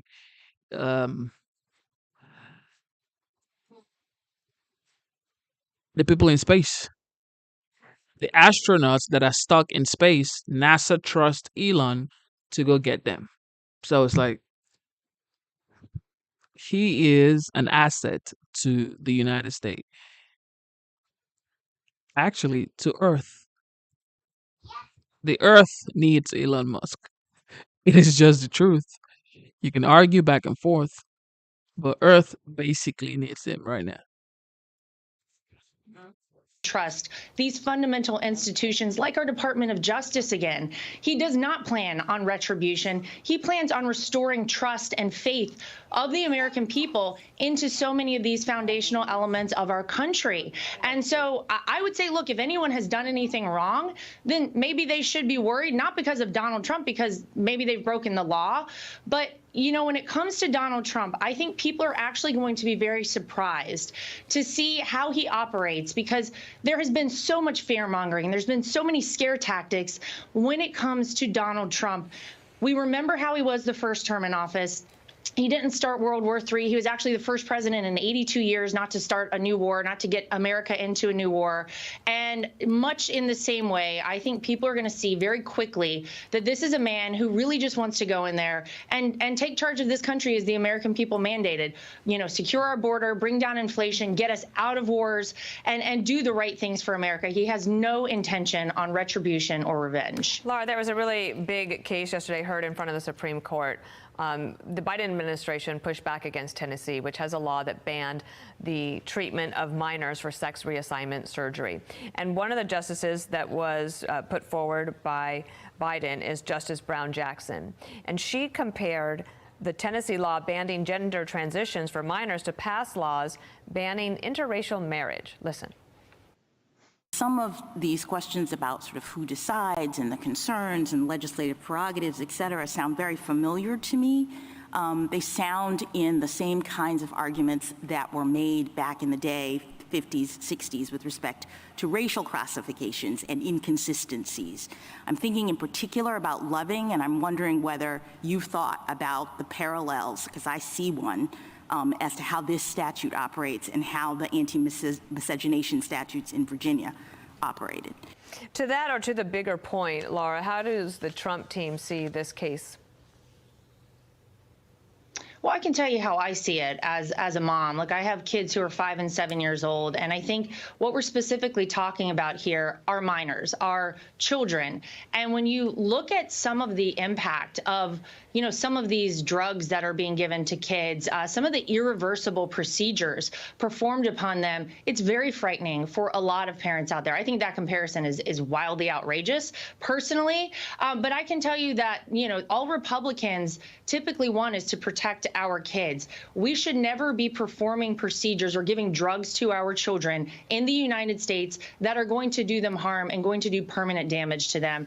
And I do think that a lot of people are talking about the fact that maybe this is a state's issue. Maybe that's ultimately where it ends up. But it is a very hot button topic for a lot of people. There seems to be a big shift in this direction to try to push kids, you know, into this transgender ideology. And it is very frightening, I think, for a lot of parents right now. We'll see what the court decides.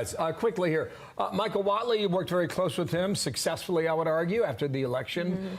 We know that he will stay as chairman of the RNC. You're a co-chair. What's your future? What's your next role? Oh, the big question, Bill, the easy one at the end. Yeah. Well, you know what? I'm so lucky because I did work with an incredible team. We did succeed in doing everything we set out to do. We obviously had this overwhelming win for Donald Trump. And I'm trying to figure out what my future looks like right now. I'm fortunate that I have a lot of things potentially in front of me. And as soon as I make a decision, I promise to let everybody know. Give us a call. Yeah, officially, are you a resident of North Carolina? Or are you officially a resident of Florida? I'm an official resident of Florida for 3. Lara definitely has a bright future in the RNC for sure. Absolutely. She helped in North Carolina 100%. And also concerning the community with the flag, okay? I mean, it's enticing for younger generation, like young kids. Now the population of people who are saying they're queer is just on another level. But you are what you say you are. I have no problem with that. However, if you are going to say this is what you identify as, you have to be an adult. This is my opinion, okay? Everybody can have their own opinion, right? You have to be an adult. You have to be paying bills. Then you can say, I am this. Okay, great. Okay, you're an adult. You're not an adult. And you know, like your frontal cortex, right? Doesn't even develop until you're like 24, 25. Your prefrontal cortex in your brain doesn't even develop until you're like 24, 25. So, and that's what helps you reason rationally. So any decision you made before 24, 25, 26, you're probably maybe not making the right decision. Okay. So you cannot say you are this at 16. You don't even know what you are at 16. Okay. So, but of course, everybody's going to have their own opinions on this stuff. This is my personal opinion. You must be an adult, fully formed brain before making that kind of decision. But some parents support it. Some parents are like, well, she made that decision. He made that decision. And this child is 16 years old. You're spoon feeding them. They don't know anything about responsibilities. And then you're supporting it. It is what it is. Everybody has their own opinion, like I said. But for me, you have to be an adult. You have to be responsible for something, okay? Which, in my opinion, would be bills. Because when you pay bills, you have a different type of mentality, okay? That's responsibility that you have to take care of. But if you do not pay bills, you can be thinking stupid stuff, okay? That's why I always say, if you do not pay bills, do not watch the live stream. Don't watch the live show, guys. If you are in your mom's basement, thank you for watching. Okay, but please pay some bills. Okay, when you pay bills, it's like I'm talking to a peer. Like, okay, nice one. That's why you have opinions in the chat. Like, Genesis, you don't know what you're because you don't pay bills, bro. You don't pay bills. That's why you can come in the chat and say, oh, Genesis, you don't know what you're talking about. But if you actually pay bills and mommy ain't spoon feeding you, of course you're going to have some sense. And I agree with most of what I'm saying. You don't even have to agree with everything I'm saying, but like having responsibilities just gives you senses. It makes you have common sense, okay? Because it's like some things don't matter anymore. You know that you're responsible for stuff. But it is what it is.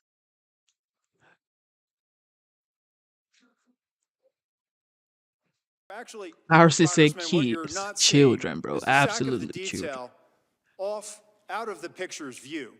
And that is the day where we remember the more than 3,000 people that have died on 9/11. I actually responded to Ground Zero. I was there going through the ashes of the World Of Trade course, Center. Moses, many don't pay there at bills. That's why they can Fresh be Kills. having flags and stuff. Congressman, were you the special agent in charge? to show respect You were not. for a Secret Oh, that's Service a bunch of member horse hockey. that died on 9/11. Oh, that you're trying to be. And by the way, like not I invoke have 9/11 absolutely nothing against adults who say they are who they are. It is what it is. Like it's your opinion. It's what you identify as. As long as you are an adult and you are responsible for yourself, okay? You're not still banking on your parent to, you know, pay your bills, to, take care of you. You can be who you want. You can be whoever you want. It's life, okay? Everybody has their own independent decision, but you have to be an adult. And what constitutes as an adult is if you have responsibilities. If you do not have responsibilities and you are 25 years old, you're still a child. Until you have responsibilities, that's what categorizes you as an adult. the more than 3,000 people that have died on 9/11. I actually responded to Ground Zero. I was there going through the ashes of the World Trade Center. I was there at Fresh Kills. I'm not asking you that. I was I'm asking there, you Congressman. were you the special agent in charge? To show respect You were not. for a Secret Oh, Service that's a bunch of member horse hockey. that died on 9/11. Oh, that you're trying to be. Do not invoke 9/11 for political purposes. Oh, that not. I'm invoking this. You are, sir. Gentlemen, And you are out of line. I would like to ask him a question. Please. You are out Don't of try line, to bully Congressman. me. Don't Way try out to of bully line. me. I am an elected member of Congress, and I'm asking you a serious question, and you are I playing am a public politics. servant who has served this nation, and You won't answer the question. on our day, on our country's darkest day. Committee will come to order. Yo, what's going on right here? Committee will come to order. I'm asking you serious questions for the American people, and they're very simple. They're not trick questions. Were you the special agent in charge that day? No, I wasn't. I was there No, representing Mr. the Chairman, United I'm States just Secret asking you yes or Service, no. sir. Mr. Fallon, your time's It did not expired. affect protective You know operations. why you were there? Because you wanted to be visible, because you were auditioning for this I was job there to that pay you're not gonna respect for a get fallen till member of January this 20th. agency. You endangered You are President out of line, Biden's life, Congressman. Vice President You are out of Harris's line. life, because you put those agents out of position. Mr. Did you have a Chairman. radio with Mr. you? Fallon, Did your you wear a time vest? has Did you have a expired. weapon? Mr. No. I did, sir, and you are out of line. Mr. Chairman, Mr. Chairman, Mr. Chairman, Yes, sir. please. All right. And we are back You're in a order bully. now. We are back in order now. Thank you. Well, sometimes things get a little heated in these congressional testimonies, and obviously this is a topic that is enormously sensitive. I mean, imagine what this country would be like right now if things had gone differently, if that assassination attempt had been successful in Butler on July 13th. So emotions are running high. I believe the question was around his presence, Ronald Rowe, the acting director of Secret Service, because remember, the director stepped down after Butler, Kim Cheadle. But he's asking about his presence at that 9/11 ceremony and what the purpose of his positioning on that day was, and you can see it got extraordinarily emotional in there. So we're going to continue to keep a close eye on what's going on as they try to figure out the future of the Secret Service and who should be held accountable. Well, a combative moment on Capitol Hill earlier today where the task force investigating the first attempt on Trump's life in Butler, Pennsylvania, pressed acting Secret Service Director Ronald Rowe on what is being done to prevent the failures of that day. Senior congressional correspondent Chad Pergram live on Capitol Hill. Hi, Chad. Martha, good afternoon. I have covered a lot of hearings over the years, and I have never seen a verbal rumble quite like this one. Now, look at this. Pat Fallon said Ronald Rowe got in this picture at Ground Zero on 9/11 out of vanity. Fallon says Rowe wants to become the full-time Secret Service director, so he stood close to President Biden, Vice President Harris, and President-elect Trump. You know why you were there? Because you wanted to be visible, because you were auditioning for this I was job there to that pay you're not gonna respect for a get fallen till member of January this 20th. agency. You endangered You are President out of line, Biden's life, Congressman. Vice President You are out of Harris's line. life, because you put those agents out of position. Rowe would not say whether he wants the job on a full-time basis when I pressed him in the hallway. Have things gotten better at protecting the president-elect, and others? Will you stay? This guy said he has never seen a Royal Rumble like this. This is a Royal Rumble for sure. On as Secret Service Director in the new administration? Fallon said Rowe's position near the trio pushed aside other protective agents. Fallon says this demonstrates that the Secret Service did not improve after the assassination attempt on Mr. Trump's life in July. Now, bipartisan members of the panel investigating the assassination attempt are frustrated that they never got to examine the body of Thomas Crooks. The report is due next week. No, I don't think it's any more efficient than it was prior to this guy, Ron Rowe, taking charge of the Secret Service. You know, there's a lot that goes into becoming the director of the Secret Service. Shout out to Mr. Green. Yeah, definitely. Like X is, it's a Freedom Town Square for sure. You can say what you want on X, but on YouTube, you definitely need to watch what you say because you could get, guidelines, caution. You could get community guidelines, warning, and stuff like that. Because, I mean, people are gonna say, "Well, it's freedom of speech." Well, it's a private company, okay? This isn't like the government company. YouTube is a private company, so they can tell you what they don't want. The type of conversations you can have on their platform, which I think is total. I was about to say BS, but yeah, it is BS if you don't have, freedom to say what you want because it's their platform. It's true, but on X you can say whatever you want to say. Okay, you can say whatever you want to say. Which that's why I like X. Is just YouTube is just different because it's a different type of it's just different. It's a different type of platform.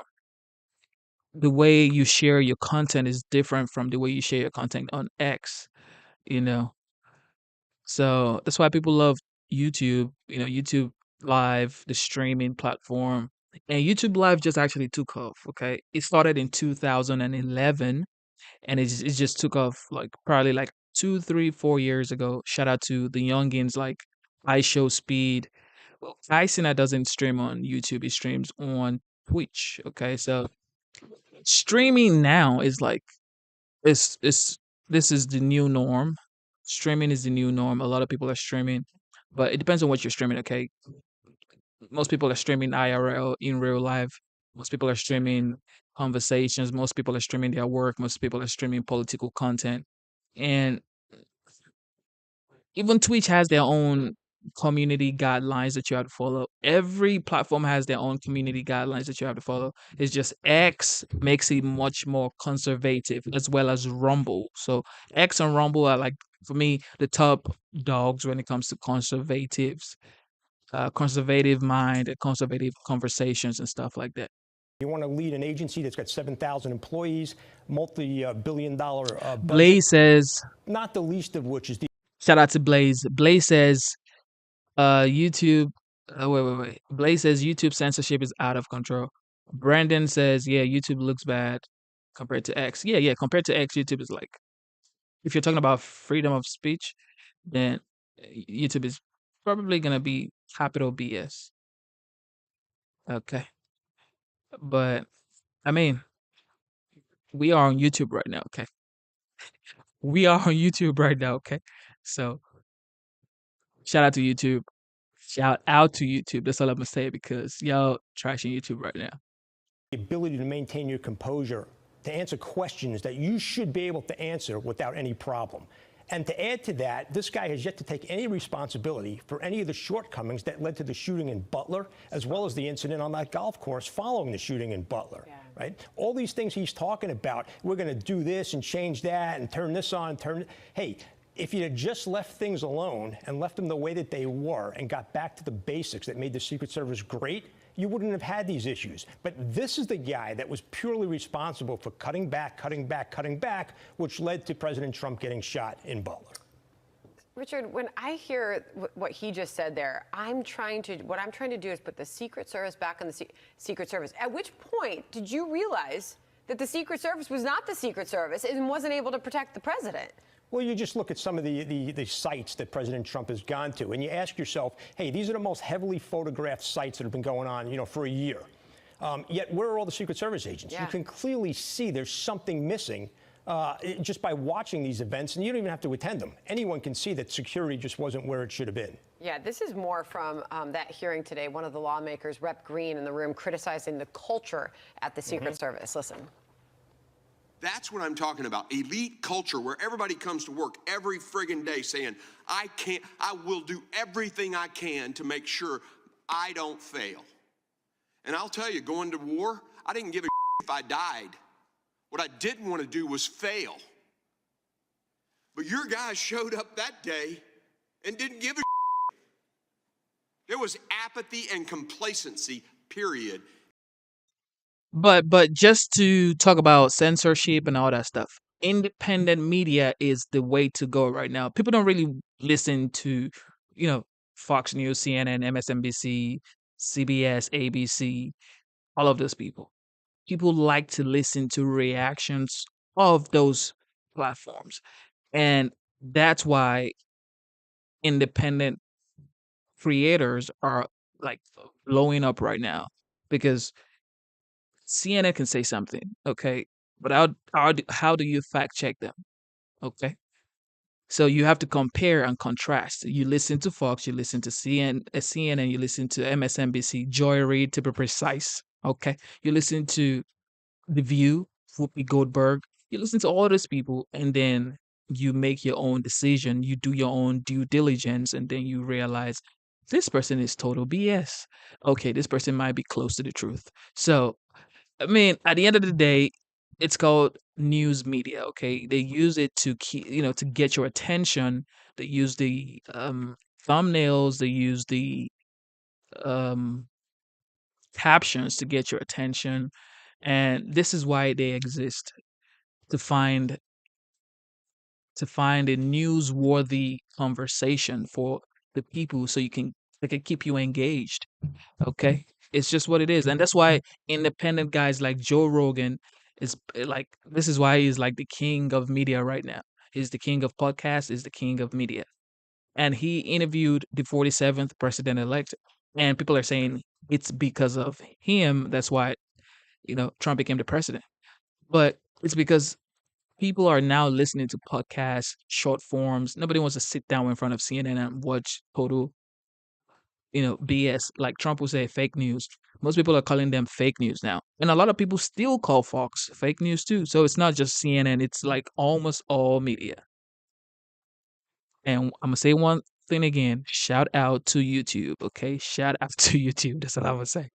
And that's your mission now. Because that's what it's going to take, right? That mentality to show up every day and do your job the absolute best that you can do it. And that's exactly right. But when the senior most leadership of the Secret Service, and I'm talking about from deputy assistant director up to the acting director, exudes complacency, lack of motivation, and political allows their political beliefs to get involved in their job, that makes its way down to the field. And what you saw with regard to the level of complacency and just going through the motions is what led to the shooting in Butler. And this is what happens with catastrophic consequences. Well, this is President-elect Trump, soon to be President Trump, back in office again.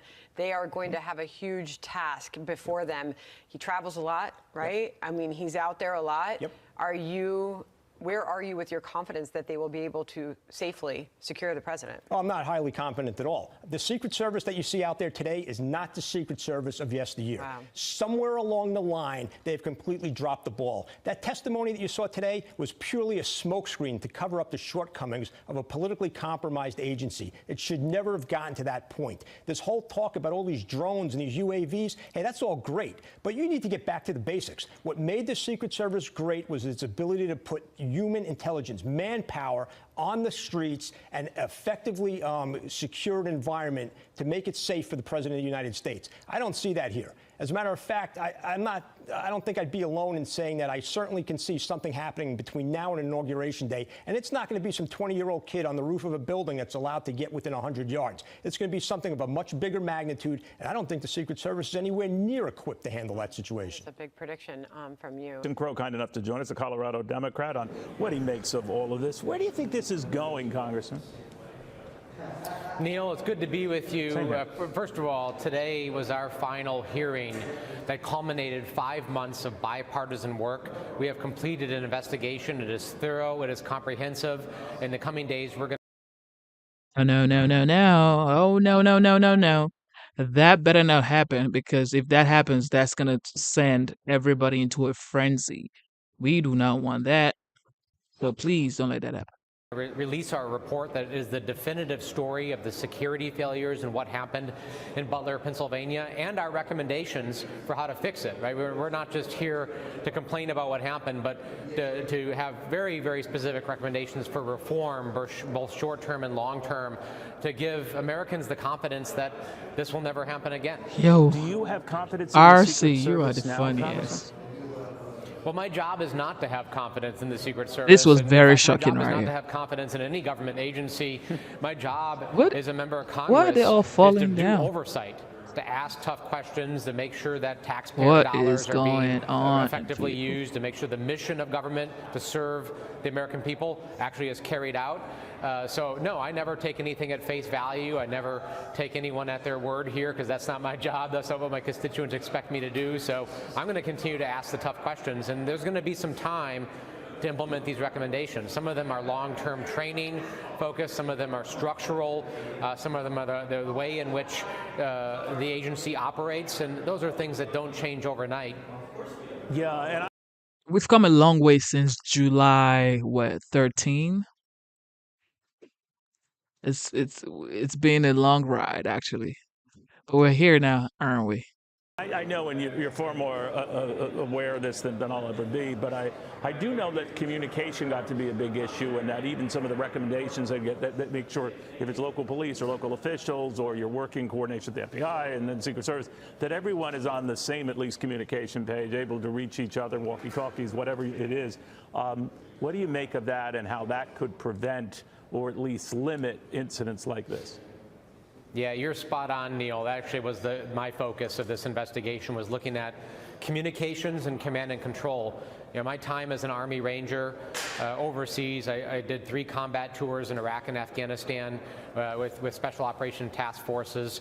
And, you know, we worked across large distances, multiple levels of government. We worked with foreign countries, with law enforcement, with intelligence, with military, with diplomatic services. And for that to actually work, you need a common operational picture, is how we talk about it in the military. So your commanders need to know everything that's going on, where your units are, a unified communication. In this case, you literally had a situation where the Secret Service is writing hand-scribbled notes to each other, sending emails to each other about what's happening real time at an event like this, and text messaging each other on their personal phones. Unacceptable. Big changes need to happen here. Hey, Sean Hannity. These guys work hard. I'm not even going to cap. These guys work hard. And I'm sure they're drowning in coffee because you can't even sleep. There's no way you'll be getting enough sleep if you're doing this type of job. You must be drowning in coffee. I'm saying, like, black coffee, no cream, no sugar.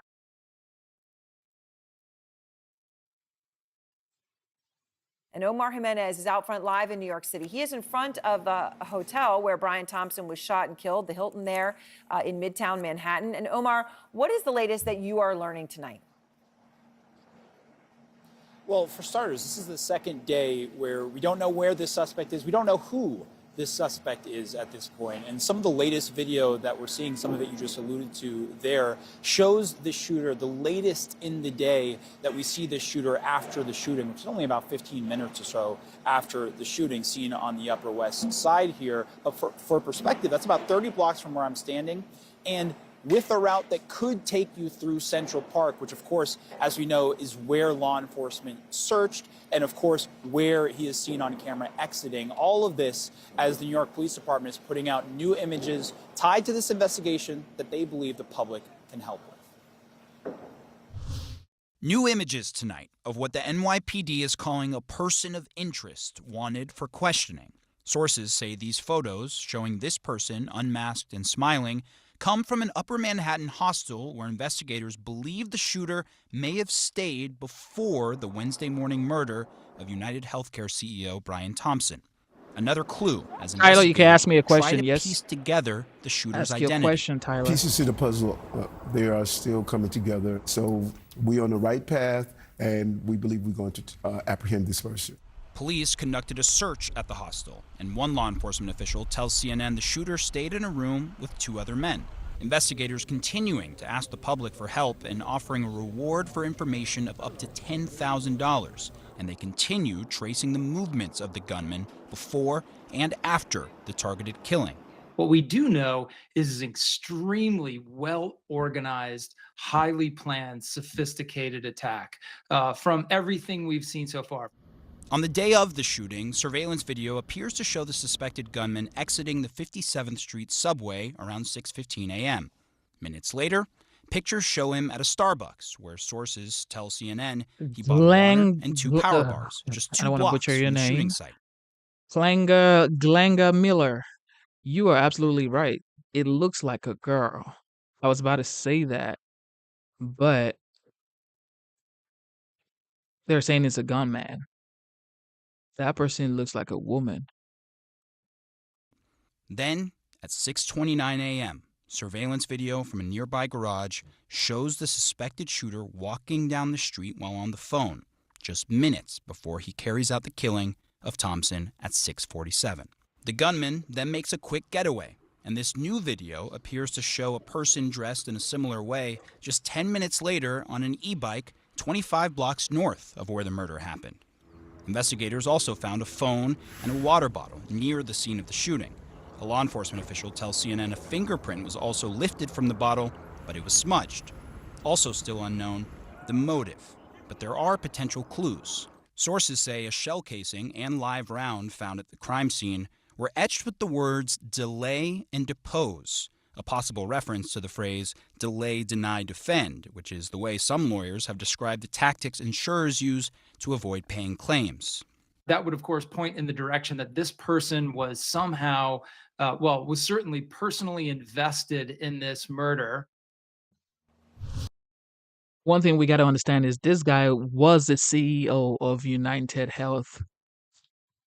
Okay, so United Health is like one of the biggest insurance company in the United States, and he was gunned down in New York on his way to a conference at like 6 a.m. or something like that. And, insurance claims and all that stuff may be part of this investigation as well. But the CEO is also under investigation for insider trading. You just never know. Okay. I hope the officials do what they got to do, find the culprit, and just, let justice be served. However, it might be deeper than what the news media is showing. Now, we mentioned that route fleeing north of here towards Central Park as we spoke about law enforcement searched Central Thomas Park said we for the went back. backpack No, that we was seen didn't. worn by This the is a shooter new in the one. shooting. Did not find the backpack and no indication of what may have been inside. And then on the hostel as well, a law enforcement source telling CNN that this person used a fake New Jersey ID to check in, which at this point was days before the shooting. And here outside the Hilton Hotel, life goes on, people walking by as if nothing happened. But of course, for law enforcement, the priority is not just where this person went, who this person is. Yeah, absolutely. Omar, thank you very much. Out front now, Mateos Taranto. He was staying in the same hostel on the same floor where police believe the suspected shooter stayed. And Mateos, I really appreciate your time. I mean, what a bizarre situation you find yourself in. I know you're visiting from Brazil. You've been staying in the hostel. You've met some people there. Can we just start with some of the photos you took on the 4th floor of the hostel where you were staying, where where police say he was staying? Can you tell us anything about that? What it's like in there? What those halls look like? All right. So the hostel is actually really crowded. There are a lot of people there, so they divide like rooms to, I think, 4 to 10 people. But in the 4 hallway, to 10 people in one room. yeah, 4 to 10 or 12, 4 to 12, yeah. So the hallway is just simple. It's just the doors that goes to the rooms, the shared rooms. And that's it. That's pretty simple how the hallways look. So it would seem from what you're saying that if he was staying on that floor, as they believe he was, that he would have had other people in the room. Yeah, for sure. Yeah. Okay, so now you've been staying there for about a week. Yeah. And you're talking about these rooms that you got 4 to 12 people in a room. Yeah. So from what you're saying, he would have had other people in the room. Yeah. How hard would it have been to, as you see it, to even do something like to have a gun in there or something like that? I mean, it would be that hard, like if he put on like his luggage or something, because there's no metal detector, there's nothing like that. So I think just go inside, and it will be all good. Like, So he could have had something like that. In yeah. terms of seeing him, do you recall seeing, now you've seen his picture out there, and you talk about the hostel being so crowded, do you recall seeing anybody that looked like him? Yeah, I didn't recall anyone looking like that, and people are saying that he always using the mask. So even if I saw him, I wouldn't recognize him because he was always wearing the mask. Right, and obviously, as you were there those few days, Yeah. you know, you talk about the situation. There's no security. There's no, I mean, lots of people coming and going. Don't jeopardize your freedom, bro. Security, yeah, there's a security like. Of course, I he didn't can't recall go anybody inside looking without like a that. card, so we have to check in to go inside. But like, gun control doesn't have any. So, yeah, that kind of security is none. Right. And in terms, just out of curiosity, but when you pay, you can pay credit, cash. Yeah, in terms yeah, of whatever. Yeah, any way you want to pay. yeah. All right. Well, I mean, it is really fascinating, but also important, as you say, that he would have probably had a lot of other people in the room Yeah. where he was yeah. sleeping. I think his room probably like had 4 to 6 people, but I'm not sure because I didn't get to come in there. It was locked. But the day that I arrived, there are a lot of cops there. People saw him. No, people saw the cops there outside the room. But yeah, everyone that was inside the room just went to another room, and I don't know who these people were. Like I asked around, and they didn't know anyone. This is a very thin line to thread. I don't know. I don't know. However, he's bold enough to go on CNN to say he may be on the same floor with the person who did the do, but it is what it is. Somebody says former says you want to disagree with that. Ooh, Taylor Lorenz. I think that's an Hispanic lady, Taylor Lorenz. What's her name? Gerard Rodriguez. I just googled the name you put in the chat. I'm not gonna say it does look like the person, but the statement she made, the Taylor lady, that was really a bad statement.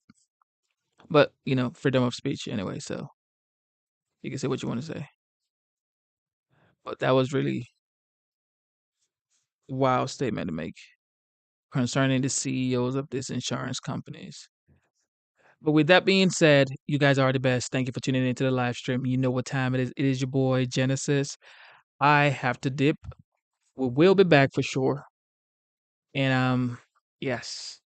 Thank you, thank you, thank you. Double tap your screen. Easy. Let's get the likes up. Is a group chat, not a journalist. Patricia, tell her. Yes, boo.